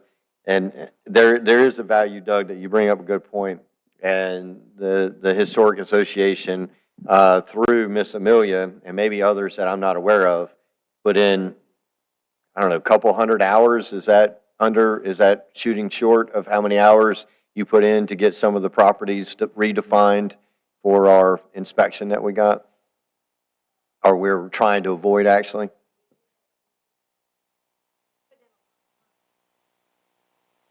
Yes. So there's a lot of time that is invested by these folks, and the home tour that lit up Facebook. You guys were amazing. That was beautiful. The dress, everything. I don't think I heard one complaint about that. So I think everything I heard was outstanding. So that's good. All right, if there's no further discussion, motion to approve? Second? Second. Any further discussion? Yes, Jeff, go ahead. Yeah, the only thing I'd like to say is for the people out there that know me, I started my service with the town with the Historic Commission. And I was on the board with Jerry Seaton, and we learned a lot together. And what I learned through volunteering with the Historic Association, whether it's putting up a tent in the wintertime right before Christmas, or help cleaning up the building, the people that are doing it, you guys are passionate about it. And if you don't have that, you can have all the money in the world, it's not going to matter. And I just want to thank you guys, and I support it long term. So I hope all the other commissioners will too. All right, last call. All in favor? Aye. Any opposed? Very good. Congratulations. All right. All right, how's everybody doing? We've been going about an hour. Everybody good to keep going? All right, very good. All right, we have the development agreement with Jacksonville Onslow Economic Development Partnership, also known as JOED. JOED. Yep. When I say I'm pleased to present something to you, I really mean it this time. It's about 5 years ago. I was here in early 2019 as an interim, and we were talking about this same subject at the same piece of property. And 5 years later, I'm glad that I'm able to actually bring something tangible to you on this project that we've been talking about for so long. This is a joint effort between JOED, Jacksonville Onslow Economic Development Partnership, and the town of Swansboro. Specifically, it's about the future development of a 30-acre parcel of land basically located at the intersection of 24 and Belgrade Swansboro Road, 1476 West Corbett Avenue. Yeah, I know the wheels of government move slow. This is a really good example of the wheels moving slow, but this is I think will be a great project, joint project between the two organizations if we can make this work. And this development agreement is a key start. Unfortunately, Mark Sutherland, the executive director of JOED, can't be here. Their chairman is here, Melissa Anderson's here tonight, and our town attorney, who had a lot to do with drafting this with the JOED attorney, so he's got a lot of institutional knowledge about what this might contain if you've got some real legal specific questions for him. basically, this is a guidebook of how the acquisition, the development, the ownership, the sale of property would happen between the two parties. It doesn't bind the town into anything financially at this point. Our role is to assist JOED in the development as far as helping them acquire permits. What it doesn't do is prevent them or requiring them to go through the development process just like anybody else would. Everything that we have in our UDO, traffic impact analysis, all those things still apply. That would be our role to help them get those permits, to do the site plan reviews if there's any rezoning. Rezoning was eventually going to have to occur. It's currently zoned RA, rural agriculture. Obviously, that's for tax reasons, but once they decide to develop it in light industry and probably commercial on the 2 5-acre parcels on the highway, light industry in the back, I think they're looking at about 7 lots total. We don't know. We just don't know what the demand will be, but there's a real strong sense that even before, according to Mark, even before they get the first shell building constructed, somebody will want it before it's finished. I think I'm right there. So, I don't know if you're at that point now. I don't see I know JOED board has looked at it and they adopted it as it's presented tonight. I don't know if you have any questions for us.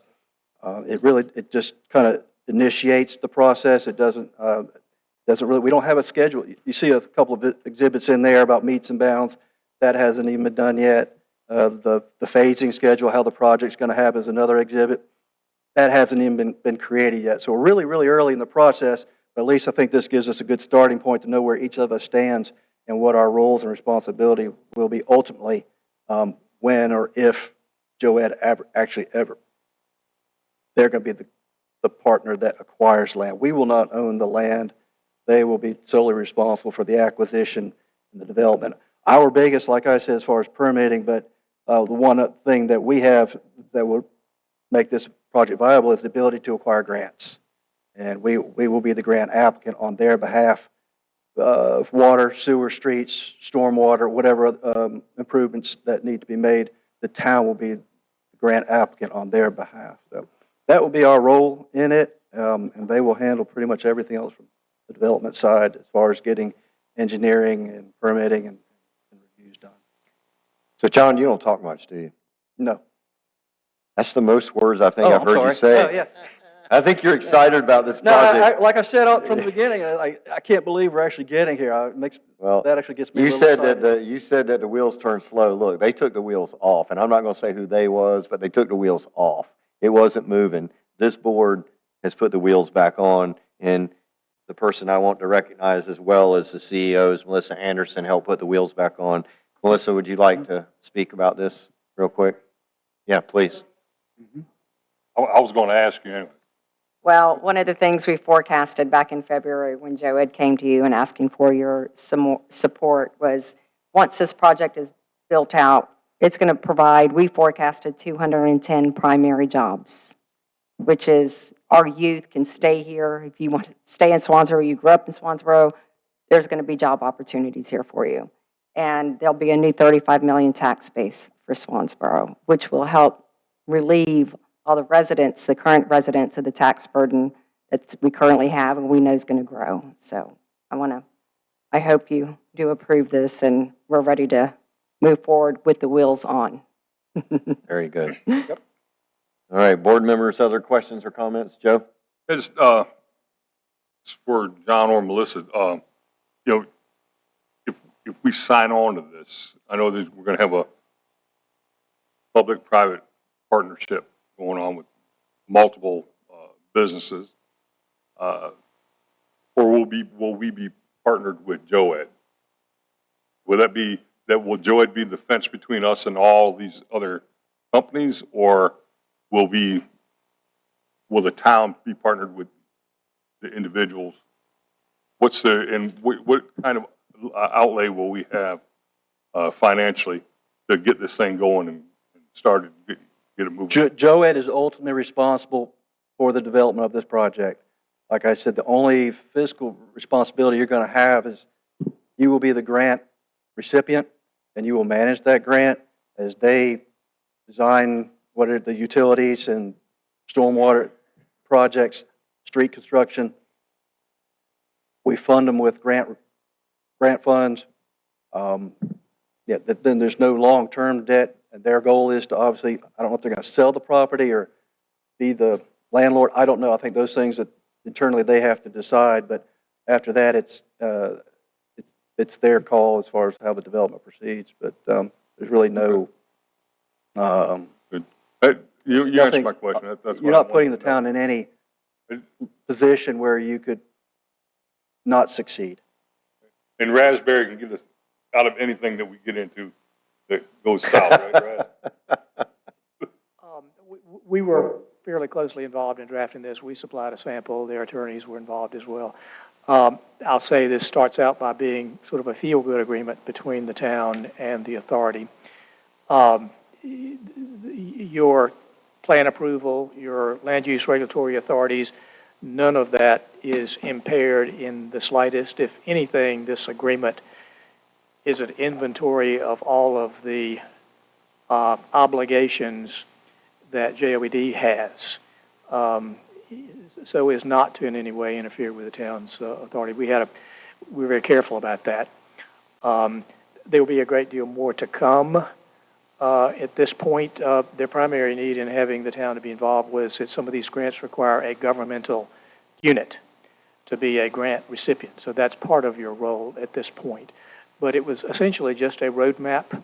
But at this point, the town retains all of its authorities and prerogatives, plan approval, regulatory approvals, and so forth. And so if there's any concern along those lines, we have very carefully filtered every bit of that out of the agreement.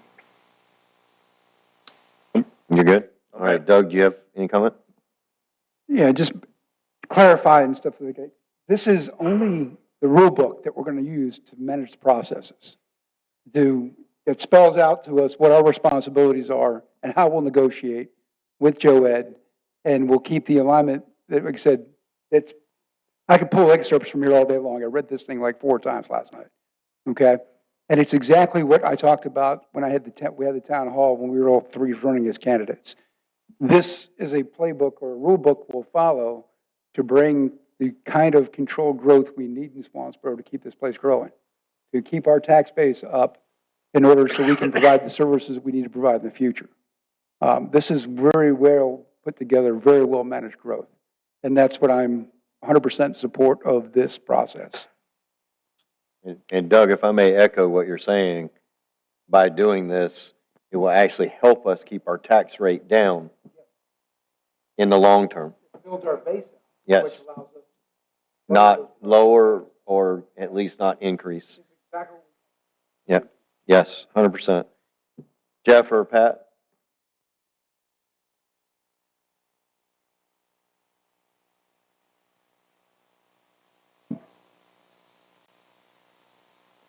Probably not.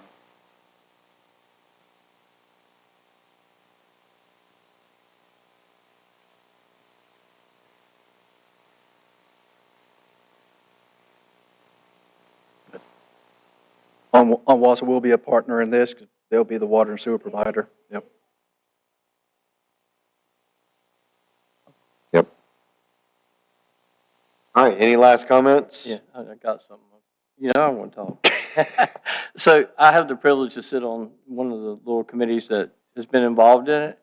And I've got to say that there's been a lot of due diligence on JOED's part to make sure this is a non-intrusive endeavor.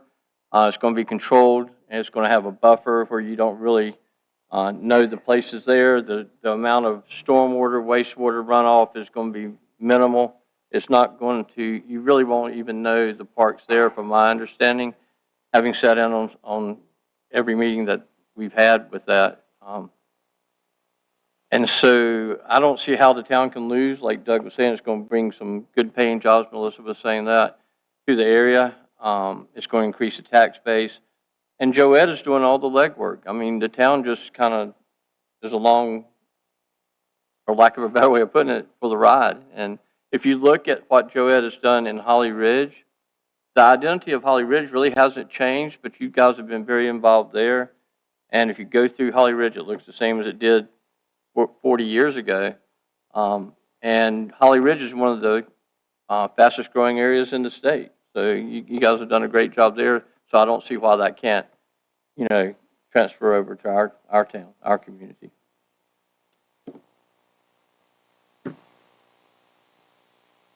All right. Well, the last thing I'm going to echo is what Ms. Anderson said, and that's about our kids staying home.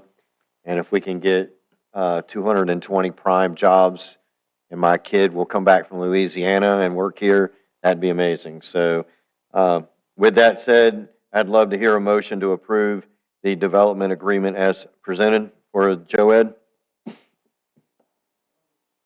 Have a second? Second. Any final discussion, Bill? Nope. All right. Anybody final discussion? All in favor? Aye. Aye. Any opposed? All right, very good. All right. Mr. Barlow, you are still on for Bicentennial Park. Miss Melissa, congratulations. Please tell Mark thank you. Congratulations, sir. I know you've worked hard on this as well.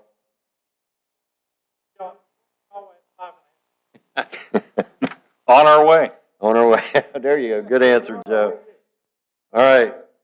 Joe, John, you're up. Bicentennial Park Dock Walk Extension Project, another one that's been around a while.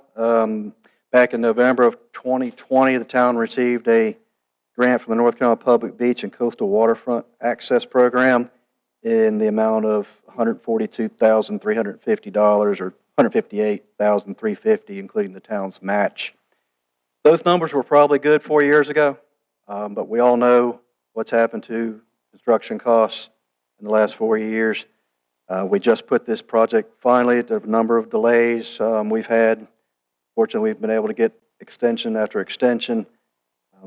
We are unfortunately on our last extension. We're good through about April of 25. If we don't finish this project or at least agree to enter into some type of agreement to construct it, we will have to return those grant funds. We opened bids on April the 6th, this 2024. 6 contractors submitted bids for the project. The low bid was $233,200 from Carteret Marine. You've got a list of the bidders there on the back page if you want to see the other 6 bids, what they were. Like I said, the grant was an amount of about $158,000. That included design and construction. So there's going to be considerable gap between what we have remaining in the grant and what the construction costs are going to be. My recommended action tonight is one of 3. I gave us, 3 options there for you to consider. 1, to authorize the manager to work with the project engineer and the lowest responsible bidder, Carteret Marine, in an effort to modify the design in a manner that brings the project within budget or closer to budget and appropriate fund balance to make up the difference. 2, appropriate fund balance to make up the difference between grant funds and actual construction costs with no consideration given to modifying the project. 3, just not do the project at all. I would prefer that we take option 1 to work with the low bidder, Carteret Marine, to see if we can look at the design, work with the engineer, Arendelle Engineers, to see if there's some other, perhaps, materials that we could use, and its design in a way that would significantly reduce that $233,000 bid to get it closer. I would like to have that opportunity probably next couple of weeks, come back to the board to see what we have come up with. Like I said, we are a little short on time, so I will work diligently to get that done.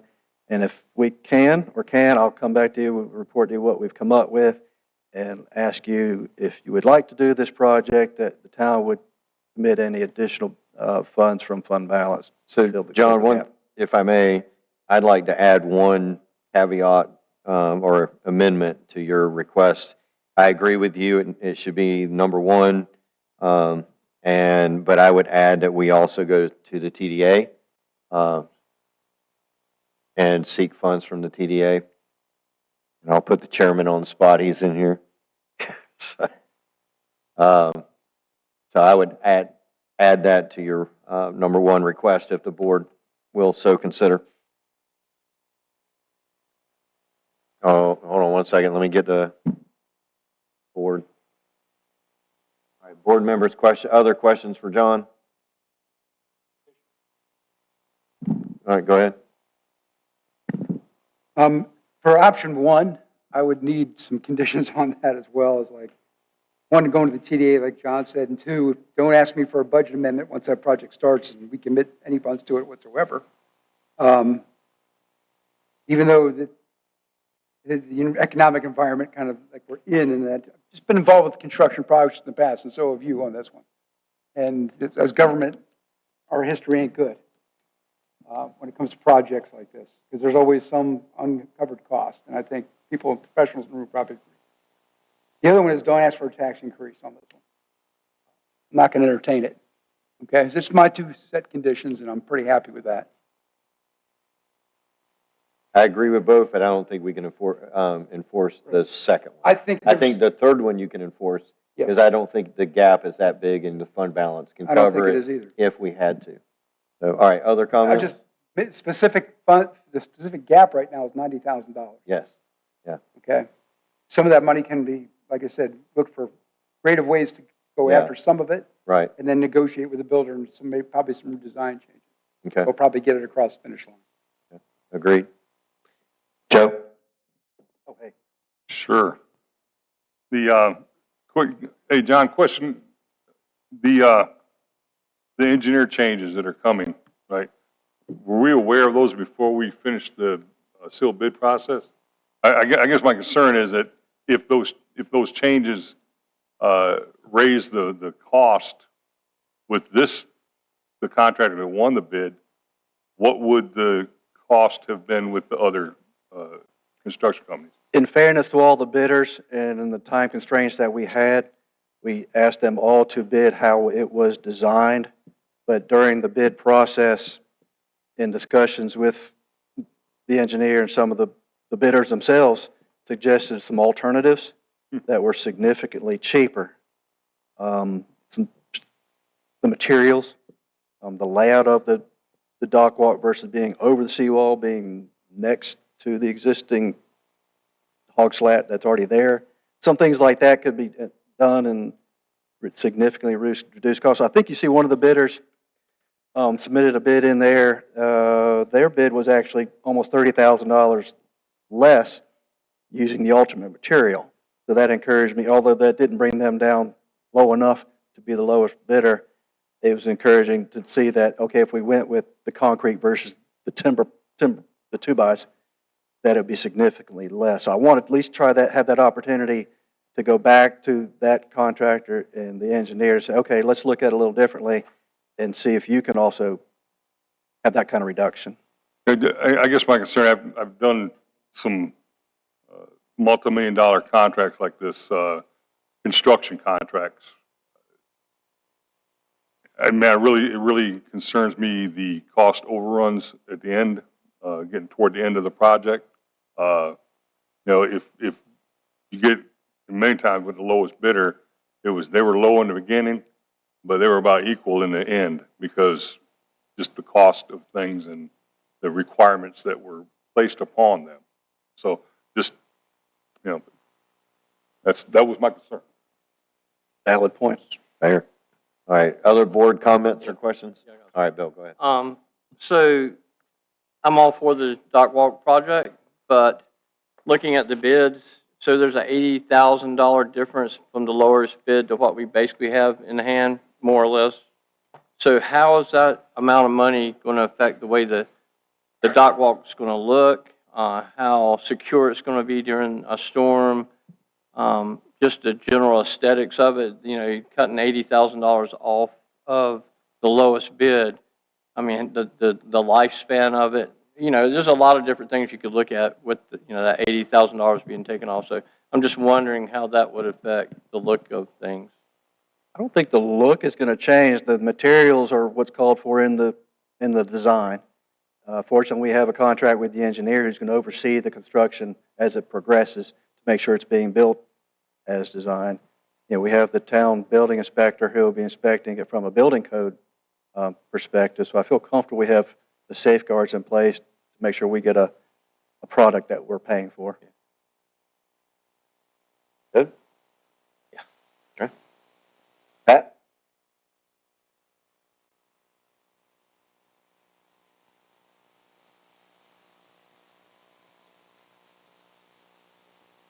I'll ask Rez that question. I'll respond to that, Ms. Turner. Members of the board, the statute allows, in the event the lowest bid exceeds the funds available to fund the project, the statute allows the town to negotiate only with the low bidder, not just a general committee discussion at that point. It's only with the low bidder. That's a good question, Pat. So the grant requires us to go with the lowest bidder, is that what? The law, The law? Yeah, the law. general statute. So we have to go with the lowest bidder. No, well, we don't have to go with the lowest bidder, do we? Or do we? You can reject all bids and rebid or redesign the project, but Or you have to go with the lowest? you are allowed to negotiate to cost engineer the project down to see if the low bidder and the town can reach agreement on some figure less. But no, the town is only authorized to negotiate with, quote unquote, the winner of the competitive bidding process. Okay. All right, other questions, concerns? All right, are we in agreement to add the TDA to John's recommendation? Okay, Option one with that agreement? with the TDA added in there. All right, Eric, you said you'd wanted the microphone. Did you pass it off to Randy? I wasn't willing, I was willing to let you, but I'm not willing to let Randy. Randy, come on up.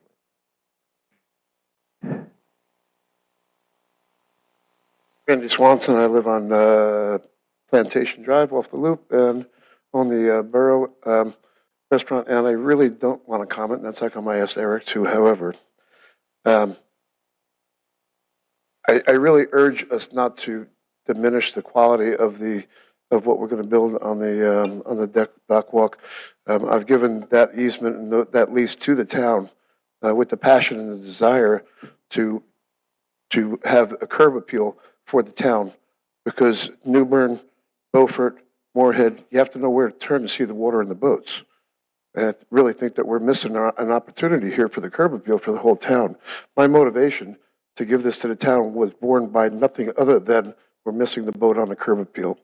After the hurricane and other things that occurred, I had to go back to a redraw on the ice house, which I would have hoped would have been up by now. We're doing a redraw on it so that we can pull down that low country kitchen and go with a two-code ice house that is befitting of Swansboro with the personality and character of Swansboro. And I would like for the deck walk to fit into that investment that I'm going to do, not for my personal gain, but for the Swansboro, because you can't build over the water. You can only rebuild over the water. It's my job to the town of Swansboro, which I love so much. I'm going to die here. I'm not serving 2 years, 4 years. My interest is for my life, the rest of my life here. So I'm not doing it so that I can make a dollar. I'm doing it if it can pay for itself. I'll put the ice house up the best that I can for Swansboro in the character and personality of Swansboro. So I'm glad that somebody mentioned the TDA. Of course, I can't comment because that's a majority rule, and I will recuse myself from that, from the people that might think that this is that's going to serve me personally, but I gave that property and those rights to Swansboro for no other reason that it just needs to be there for Swansboro. And if we diminish that, I couldn't build the ice house because my cost went up and exceeded the return on the investment. The ice house would not support the mortgage that I would have to put there. It's different. The town, it needs that deck walk. It needs that curb appeal for the benefit of town long term. And I believe that the lowest bidder compared to the other bidders does have a component of the quality and the materials that's used in that to weigh who you accept as bidder. And I really think that if the engineering changes, that it really needs to go out to rebid, because the ability for a specific business to cater a buffet or cater plated food changes with the business in the restaurant that serves that particular individual thing. And I think that probably applies to other businesses, not just restaurants. So it might just be unfair. Maybe you can get a rebid back quick. It's not my wheelhouse. Those are my thoughts. I appreciate it. Thank you, Randy. Miss Melissa. I'm going to second Melissa Anderson. I think introductions are not necessary at this point, right? You're good. Okay. I'm going to second what Randy said. I do believe that I would ask the board to really consider a rebid. I was one of the bidders there, so I had a new dock put in right up across on my property at 119 South Water Street, and the dock is absolutely beautiful. I welcome all of you to come take a look at it, and I think if you saw something similar, the dock walk and whatnot along Swansboro, you'd really like it. But we did offer a tremendous amount of savings in re-engineering and different ways that the job could be bid that could bring you a substantial savings. But as John said, we had to bid it per the plans and specs. I think you would get a whole lot more competition if the engineer took some time to redesign it, which should not take long. We've already suggested a lot of different things, but I think for healthy competition, I think your prices would be better if you did rebid it. I think completion time to start to finish of this job is only about 3 weeks. It's not long, because once they're there, once they mobilize, they're not leaving until the job's done. So, thank you. All right, thank you, Ms. Melissa. All right, guys. Any further comments? John, what is the time crunch that we're on right now? February? The schedule we put in the RFP had completion December 31st, 2024. Is that to break ground, or is that the project? We have basically till April 1st, 2025 to be complete according to the extension we got from the funding agency. Okay. But not a lot of time. I guess we're looking at less than 6 months, 7 months. It's not a lot of time. It's been 4 years. We're getting down to the... All right, Doug? Yeah, I just got one question. Of the 3 options you've given us, which is your preferred option as a town manager? If I had a lot more time, I'd feel a lot more, I'd say fine, redesign it, spend a little bit more on engineering fees, rebid it, see how that plays out. But How long I'm would concerned that about the take? time frame. I don't know what the weather's going to be like this winter, what else might happen in the meantime that would somehow preclude us from getting started in time to finish. It might, working with the current low bidder, if we can't get there in the next week or so, maybe there is that opportunity to rebid it. I would definitely, my plan was to bring it back to you the next board meeting anyway with what results I had. So possibly we wait 2 weeks to see if you want to rebid it, or we can go that route tonight.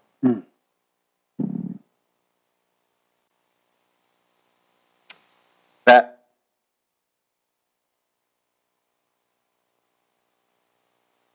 It was about 3 weeks, I think we kept it open.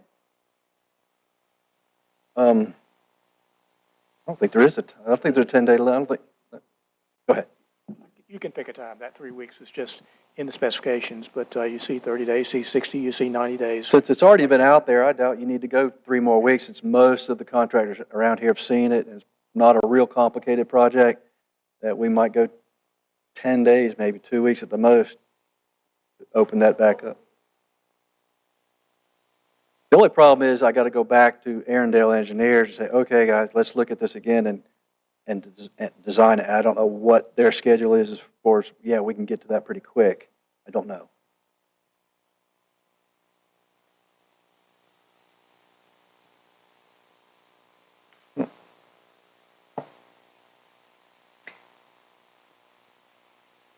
So, board members, I'm going to make a suggestion here. I think we've heard some great comments from the public, but I think we need to go with what our town manager is requesting. And I think he's offering us the opportunity, if it doesn't look like it's going to work out in the next 2 weeks, and I'd say to be fair, give him a month.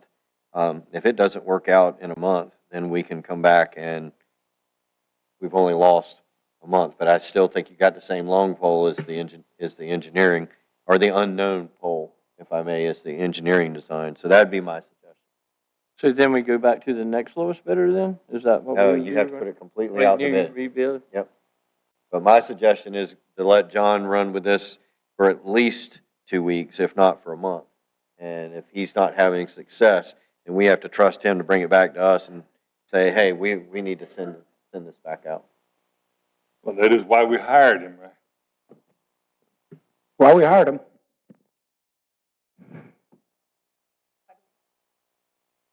I said 2 weeks to a month, but I'm just giving him space to work. That's all. But if you want to do it 2 weeks, I'm fine with 2 weeks. Why don't we split the difference and say 3 weeks?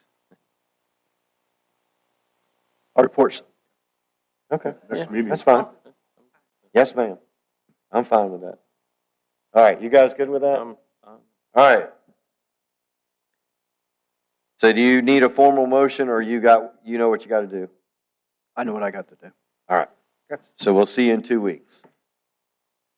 Expense calendar. Good. All right. Carpet replacement in the community room and assembly room. In the last fiscal year budget, there was $9,000 to replace the carpet in this room. And obviously, that didn't happen in the last fiscal year. We did not reappropriate that money. My request is tonight to not only reappropriate that $9,000, but I'd also like us to investigate the cost of replacing the carpet at the assembly room at Emerton School. It's in, if not worse condition than this one. I also would like to look at a different material than carpet, something that may be more durable and long-lasting and easier to maintain. I think Hank was going to work with some. So are we talking about like vinyl plank flooring? Yes, something like that. Yes. Commercial grade. Industrial grade. Right. Okay. 20,000, 9,000 was the price back. I don't know if that included something other than carpet. Was that both places for 9,000? Both places. We were thinking 10 would. 9 was just for this. Okay. Oh, yeah. So do we think 20 is enough to go look at for both? We have not had anybody here to give us an estimate. That is based on that 9,000 estimate from a year ago. We added 10 for each. So are we holding you back by saying 20? Or do you rather shoot for 20 and come back and ask for more later? Because I'm going to bring back the bids, whatever they are, and tell you, hey, this is the material we want to do, and here's the cost, and then ask you to. But my target is $20,000. But if it's over that, I'm going to have to come back. So really, what we're authorizing you to do is go find a replacement floor. Sure, let's do it that way. Okay. Yes. Yeah. All right, board members, you guys okay with that? All right. Yes. If you're going to put in plank floor, how's the acoustics going to be in here then? It's already pretty bad. It's hard to sometimes hear things. It is hard to hear. Yes. So if you're not going to have carpet, then what's going to happen to the sound in here? That might be another cost. Good question. Mm-hmm. Okay. We'll need to check that and see what happens. Tank, any comments? Okay. All right, so I think you are clear to go on that one. Yeah, I don't think we'll have it. Yeah, I imagine 2 weeks, 30 days, we'll have some good ideas of what material, what the cost will be, and we'll be back, and then we'll ask you to appropriate whatever that cost is. All right, very good. All right, thank you, John. All right, Miss Elisa.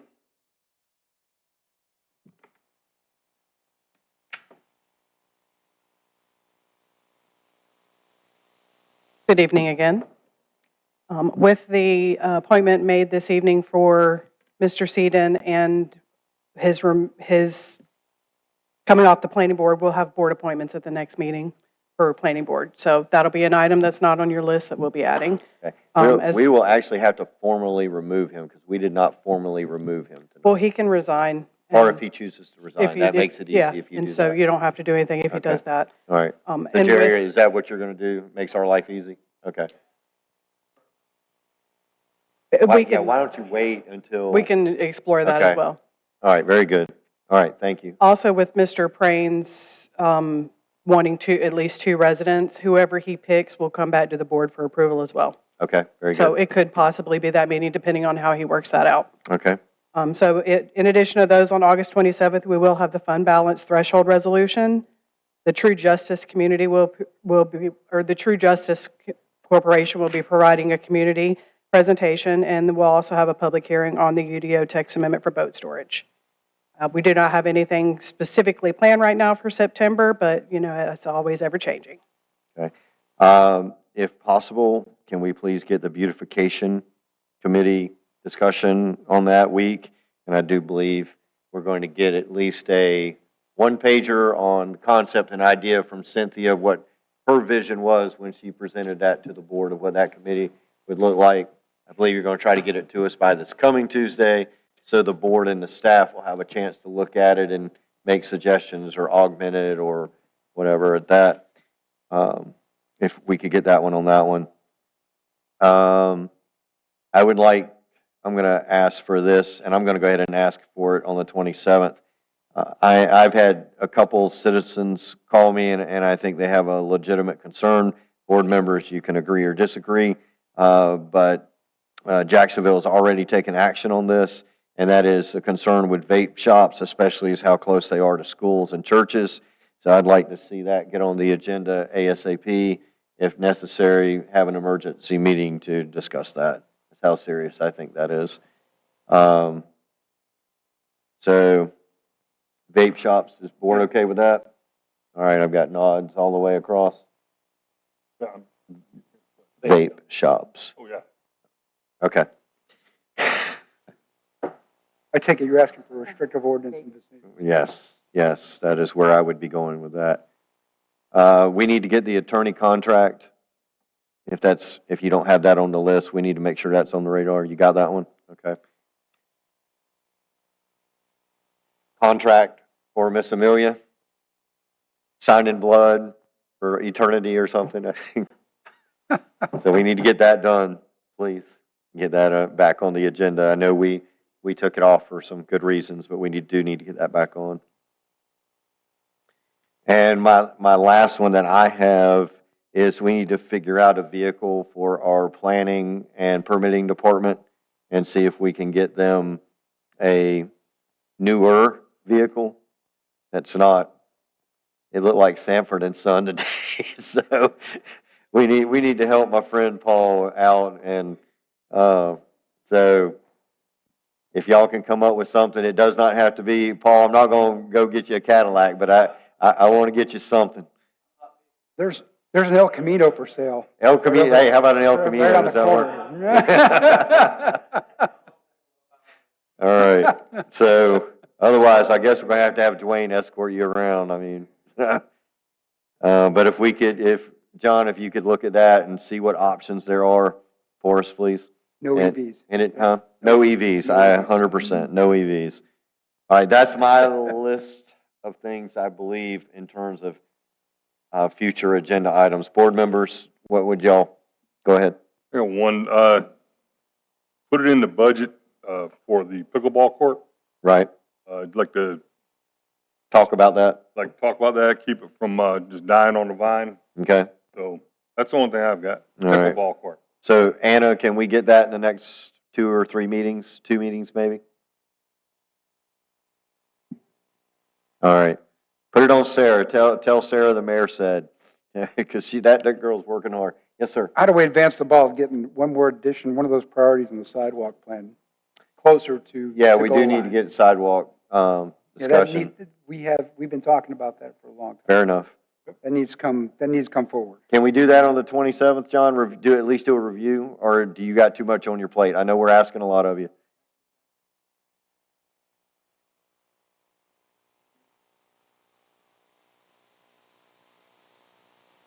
Okay. So is the 27th work then?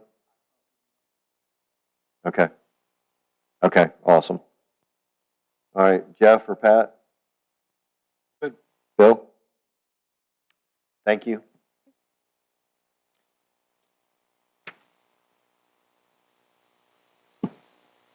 All right, Cynthia, we finally got it on there. Okay, making progress. All right, no items moved from consent. Melinda, you have waited patiently. Thank you. If you would state your name and where you live, please. Melinda Bridges, and I live at 656 Aria in Hubert. And I appreciate that you mentioned pickleball because that's why I'm here. I'm representing Swansboro Pickleball League, which you probably didn't even know we had one. We have 231 members. Wow. And we contribute either $40 a year or $35 a year, depending on if we live in the city limits or not. And so that calculates to about $9,000.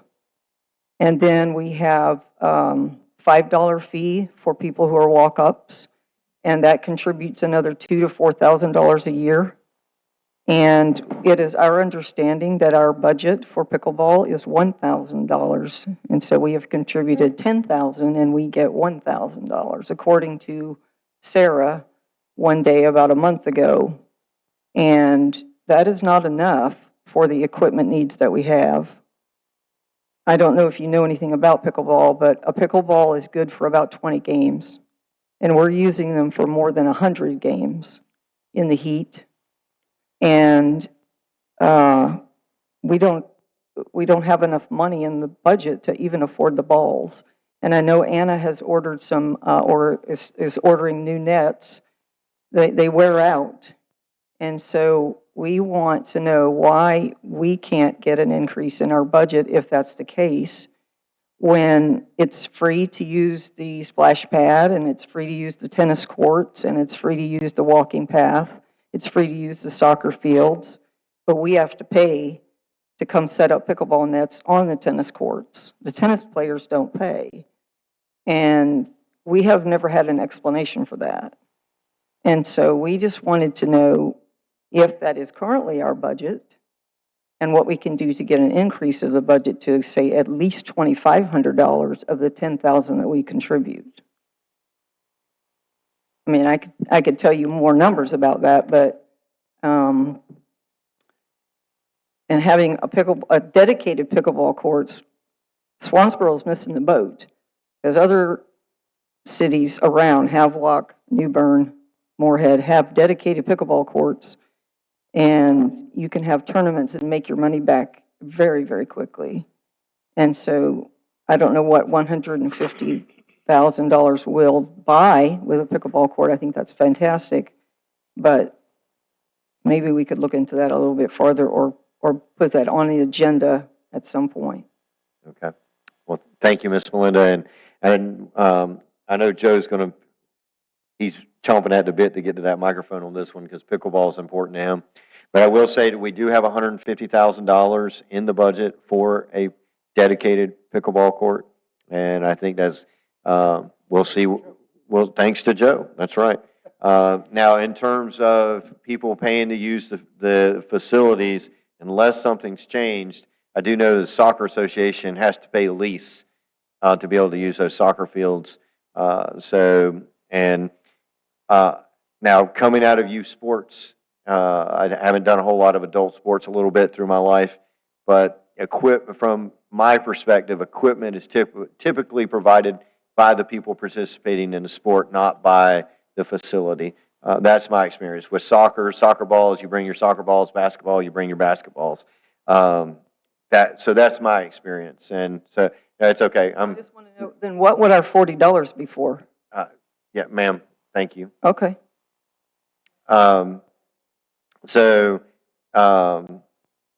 That's been my experience in terms of having to pay fees. The soccer, we don't do anything for the soccer folks either. Like I said, believe is it $1,000 a month? Is that what it still is? New contract. So they're probably going to end up paying more, and we don't provide nets, goals, or anything for them as well. We just provide a space. So I'm at least just providing that for definition. So, Joe? Anna, I understand the nets, that's kind of like a, infrastructure type thing. Gotta have the nets. You can't play pickleball without a net. But do we play, or do we pay, or we provide tennis rackets and tennis balls, that type of equipment for the tennis players? So currently what we do is we have purchased 6 nets about a year and a half ago, 2 years ago, and I've just ordered replacement nets for those. We do also provide pickleballs, and we go through those pretty quickly. But currently we have enough on hand, and I have got it in the budget to order more. So, I mean, so far each year we've been able to provide, the pickleballs. It's come down to right at the last minute at the end of the year, us barely having enough, but we've been able to do it. So, I mean, so far, I mean, I know probably we will need to replace all the nets at some point, but right now I've been told by the pickleball, like the committee that we work with, that if we just are getting replacement nets, which I've actually just ordered some, that we should be fine on the nets. So. Right, and my question was, do you provide Paddles? equipment No. for tennis players? No. Okay, and the. But we don't have a tennis league. So we don't have a tennis league. And I'm sorry, I guess maybe I'm just picking bones here, but when I'm on a bowling league, I take my own bowling ball and shoes. Mm-hmm. If I'm in a league, if I'm going to just go bowling on a Friday night, I might use a house ball, but well, my point is, how much does a bag of the pickleballs cost? I know the paddles that I use, you can pay $1,500 for one of those things. So I'm thinking if you can afford a $1,500 paddle, you can afford a bag of balls. If we provide the net and the paint it off on the asphalt, if we're collecting a fee, we got to pay for those nets and the maintenance of the court. Yeah. I don't know that we need to be providing equipment to play the pickleball. Oh, Doug's on fire. What's up, Doug? Can I suggest we get this in the proper form? Let's take it back to the recreational department committee you have.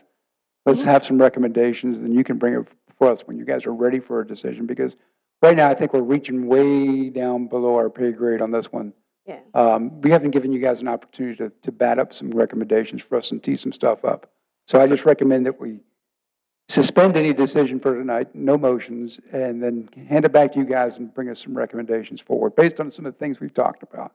Now, I will say this, all the years I played Little League, I never asked, the municipality never bought the balls or the bats or the helmets.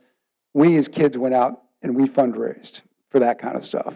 And then the parents buy the uniforms and the cleats and the gloves for the kids and stuff. So that's kind of where I'm at on this one. I would just like to say, when we did form the pickleball league, which we actually revamped it probably right around COVID happened. So we did research on the different leagues in the area and what they provided, what they didn't provide. So I would say it's 50-50 on if they provided balls or yeah. What's called the balls are Yeah. All right, go ahead, Anna. Yeah, Sorry. so like I said, when we formed the league, we had about 6 pickleball people on, we formed a committee. And the previous program supervisor did extensive research on leagues in the area and what they provided, what they charged, and that's how we developed the league rules, packets, and so forth we based it off on research that we had already done. So I am curious, when this league is formed, did we promise the participants anything outside of a place to play? Because if we did, we need to honor that. Yeah, we said that we would provide the balls. And Okay. then, yeah. All right. So we need to honor that because that's what we agreed to. I would, again, agree with Doug. This needs to go from here and go back down to the rec committee, let the rec committee talk this. And the other thing I would say is municipality, we need to focus on getting the courts built. We got $150,000 sitting there. It's August. Let's get that moving and provide them a place to play that is specific to their sport. And I think that would be the better spent energy for infrastructure for us. So at this point, I don't see any reason to keep this discussion going. We good? That might get me off the hot seat on this, with this group here, you know. I All got right. 200 people. All right, so if you'll take this back to the rec committee, and if you will please get the wheels turning on the court. Okay. Thank you. All right, any other public comment? Mr. Rawls, I know you have something.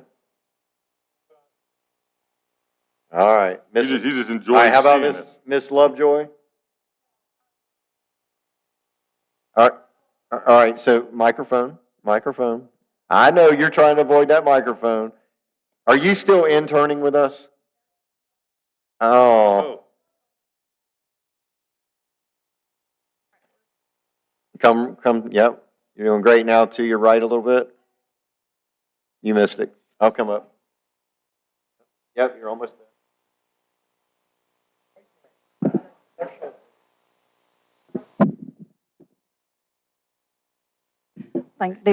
Thank you. Rachel Lovejoy, 437 Patriots Point Lane, Swansboro. And I overheard the sidewalk project was being spoke about again. And I gladly offer our services with the North Carolina Department of Transportation again. That's awesome. All right. And I need 2,000 square feet in town if somebody can help me locate that. Okay. That's a different somebody subject. comes up with some retail space, I need 1,800 to 2,200 square feet. I hear the flaming chicken. Yeah, the blazing bird. Blazing bird. I hear the Oh my blazing gosh, bird. we came in here earlier and talked to the girls at the front desk, and me and Brittany have been on a town hall hunt all the way up to BOC today. So Oh. we've been on it, so. All right. Well, If thank Miss you Melissa for. gets something open, maybe she can give me some square footage over there. There you so. go. But just give us a call if the Department of Transportation needs us again. It's Okay. clearly her work in Swansboro. Are you is willing to intern again? intern again? Yeah. I don't want to go back to school again, Oh, but okay. I will gladly intern with you guys Uh-huh. again amongst my other project I have going on. Okay. So, John, if you might want to meet Miss Lovejoy, she works hard and she works free, Free labor. and she's smart. I do want to know, though, if anybody can tell me, do we have anything going for access across 24 yet? Is there anything being established with that? I think we're working with Jumpo on that, right? Well, I should look to you, Bill. I'm sorry. Go ahead. There's nothing really concrete, but this being discussed, to have a crosswalk across 24. Where? That's a good question. There's a couple of, I know one person wants it down at Front Street. Maybe, near this area right here was a discussion point. The next meeting is going to be about a month away, so I can definitely bring that up at the next meeting.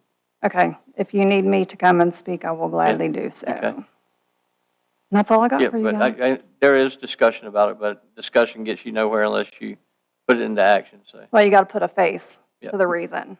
And to put Gloria and I on the corner of 24 and ask us to cross it is not feasible right now. So they need to know why, alongside, the pedestrian accidents that we have, they need to know why. Somebody needs to get across that road. And this is it. So that's all I got, guys. Well, thank you, Miss Lovejoy. All right. Thank you. All right, last call for anybody to speak. All right, we'll close public speaking. John, anything? Just a comment about Tropical Storm Debbie. Glad to report we didn't have anything to report. Typical streets that tend to flooded a little bit. We did not have to close any streets. No public facilities were damages. I have not gotten any reports of any private property damages, but that still could have occurred. I just haven't heard of any. I'm going to ask Anna to give us a real quick update on the splash pad project.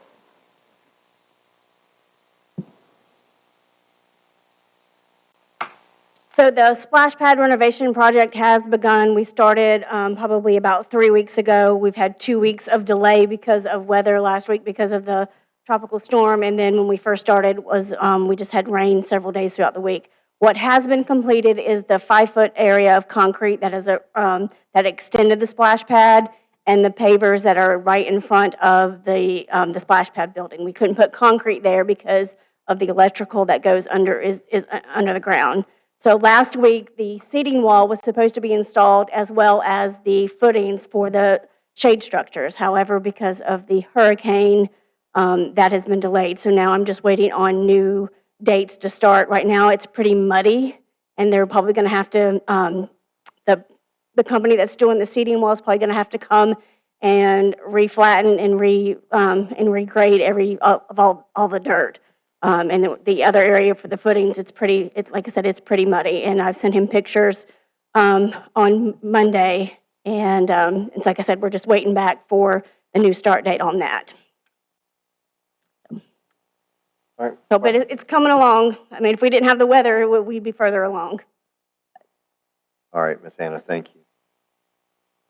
you. You good? All right, Joe, comments? I think it was a pretty good meeting tonight, long. I've been advocating for people to come to these meetings, and I'm just so happy to see so many people. I want to thank the staff. You guys did a great job. This book is nice. Listen, I appreciate it. Spot on, yes. And that's it. Thank you all for coming. I just wanted to thank the entire town staff. I know you guys have had a difficult week with the storm passing through, not knowing what kind of storm it was going to be and the amount of rain we got. I know Tank, you probably were going crazy with the streets. The fire department, it looks like they've been pretty busy. I know the police department stays busy. Good job on responding to the house fire downtown. So that was great. Minimal damage. I can't even tell if there's any fire in the house, to be honest. So you got there that quickly. And I know it's been a tough week. You guys have put in a lot of hours. And again, the book is great. This is a nice touch to keep us organized, keep us on point, keep John's meeting as short as possible. Fine, Bill, fine. All right, Pat. I think it's great that we have so many people here tonight. I wish we would have this many people all the time that take interest in the town. So thank you so much for coming. And town, thank you for what you do. Yeah. Yep, as usual, thanks for the staff. They always provide what we need. You might not like it, but you always provide the information we need. Thanks for everybody for showing up. Like Pat said, we need to have a large interest, and more people involved, the better. I'm just going to go chronologically. First of all, Cynthia, I'm sorry, I didn't understand the rules in special meetings, but I'll get that clarified tonight and get you an answer back as far as public comment goes. What else I got here? Oh, yeah. Coming back to the town Bicentennial Park dock project, we're talking about, Joe, I had the wrong figures, actually $80,000. And the only guidance I got for that is if I'd like to see the TDA come forward maybe on a 60-40 split with us on that one. I think that would be reasonable. And the more I think about it, I think a return on investment, I think Randy's right on that one, of improving, if we can get a curb appeal that matches places further down the coast, I'll say our eastern neighbors and stuff, then we're more competitive for their dollars here. Sales receipts wise, and I think would be a good return on investment. So John, everything you can to work with them on that one and make that come to fruition. And to me, the sooner the better. Basically in time for next season, I'd be 100% happy. But you got a 31st December deadline, right? Project's got to be complete. April 1st? Okay, yeah, I get, but then you have time, right? So you get the time space you need. Thank you to the staff once again. I think some people were, including myself, took some vacation time and stuff. Everybody welcome back. All right. And let's get back to work. So if I sound a little weird tonight, it's because I had a root canal. So, and I've taken about 8 pills and stuff like that. So I'm feeling no pain at the moment. That explains something. So he's on drugs. Probably does. That's what we're trying to hear in here. And God bless us all. I would just say that at the same time. Thank you for such a supportive board, supportive staff, and an involved public. The happiest thing I'm glad is tonight, the big thing, I think the biggest decision we'll make is the Joe Ed partnership. long-term wise. If you talk about strategic planning, that's what it's all about. Matt, conversation started on your front porch 9 months ago, right? And now you got the committee. I look forward to great things from that as well. Swansboro is definitely moving in the right direction, guys. Thank you. Mayor, in a few months, you're not going to be mayor or nothing. But I'm looking forward to who can step up to take your place. It'd be a big challenge. I got news for you folks. This is going to be hard shoes to fill. The way he drives agendas, the way he thinks forward on these things, and the much attention to detail he puts into every one of these meetings. If you haven't had you get in a few more meetings with him, that's going to be it. And then either one of us or somebody we're going to have to recruit, and I challenge everybody in this room, think of somebody that can fill John's shoes, agenda-wise, leadership-wise, and bring those names forward to us. Make them known. John? Yeah. You're awesome, dude. Well, thank you, Doug. Appreciate that. Wow. Well, hey, let me push those things back to the staff. Rebecca, wow. You're growing like a weed over there, aren't you? Yeah, well done tonight. And just very concise, very clear. It was easy to understand what we needed to do, the decisions we needed to make. So thank you. Well done. Downtown fire response. Jacob, spot on, brother. Man, y'all hit a home run on that one. I read your blurb on the Swansboro safety. Loved the analysis and the steps that you took to make sure our downtown was safe. Excellent response. Tank and Jacob, thank you for everything that you guys did with Debbie, chasing phone calls to dig ditches out, to pump water, clearing streets and all of that. Thank your teams for that hard work and quickness to respond to those things, because we really had, thanks to y'all's quick work, I think Sanders Ford was able to open back up very quickly. There may be some things that I'm not thinking about that you got. Well, there was some preventive stuff that you did, Tank, that helped downtown. So thank you for your forward thinking as well on that. So I'm probably missing some things. Elisa, this is amazing. Thank you. Great. Sonia, thank you for, I'm going to have to go down to roll call now, aren't I? But no, but Sonia does a lot in the background, and she's handling some pretty big issues for us. So I'm not going to go through what those are, but thank you. I know you put a lot of sweat, blood, and tears into what you do. So, all right. With that, I believe I will stop talking. And we need to go to closed session, folks. I do want to thank everybody that came tonight. So we appreciate you guys as well. And so I will need a motion to go to closed session pursuant of North Carolina General Statute 143-318.11 to consider qualifications, competence, performance, character, fitness, conditions of appointment, conditions of initial employment of individual, public officer or employee, or prospective public officer or employee, or to hear investigate a complaint, charge, or grievance by or against an individual, public officer, or employee. I'm getting there. I'm getting there. Yes, ma'am. I forgot to just say yes, ma'am. All right. And so we're also going to consult with our attorney under North Carolina General Statute 143-318.11 to discuss attorney-client privilege between the attorney and the public body, which privilege is hereby acknowledged. Do I have a motion? So moved. Do I have a second? All in favor? Aye. All right. Ladies and gentlemen, thank you. Y'all have a good night. If I say nay, can I leave? Yes, Thank you so much. Yeah. Yeah. See you coming. Thanks. Thanks, good to see you. No problem. That's what we had. Oh, okay. Yes, that's good to see you. Okay. Well, Hey, there's no.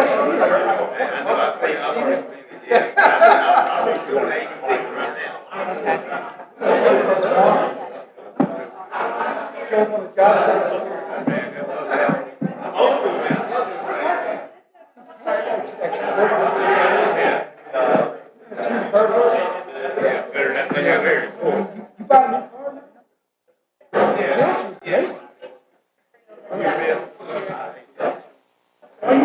When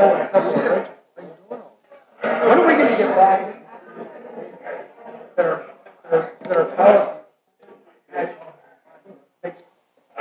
There's enough oil to burn. Come back out here again? I think we do, don't we? You know, all right, so I'll leave this stuff here.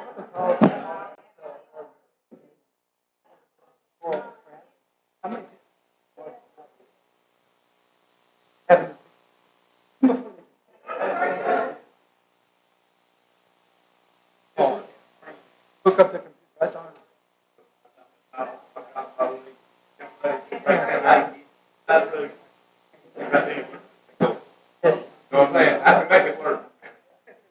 Just make it, keep it simple, stupid. Okay? Yep.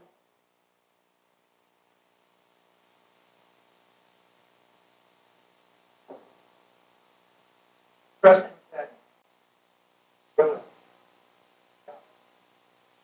your work.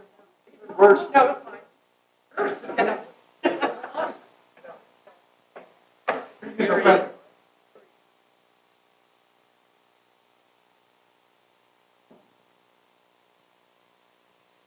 it's fine. I was surprised. Light introduction.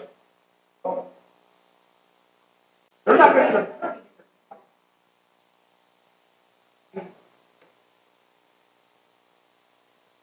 About really.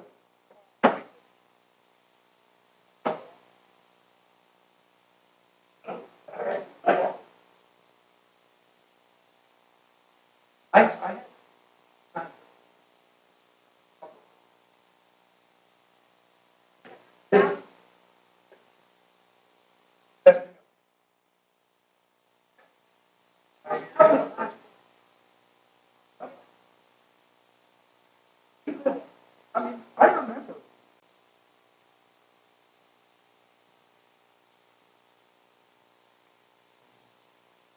Walk.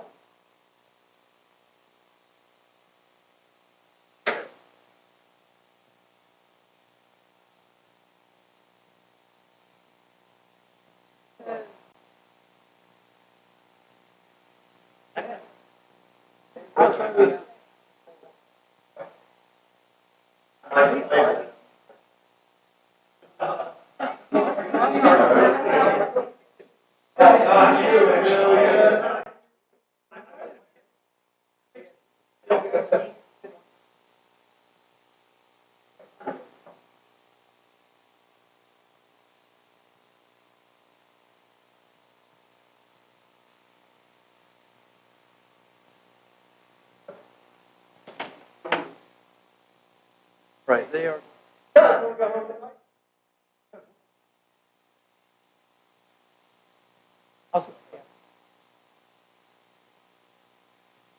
No, absolutely.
This is what John did.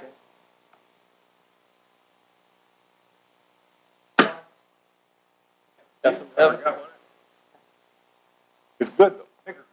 Okay. All right, we are back from closed session, nothing to report. Do I have a motion to close? So moved. Do I have a second? Second. Any further discussion? All in favor? Aye. Aye. All right, good night, everyone.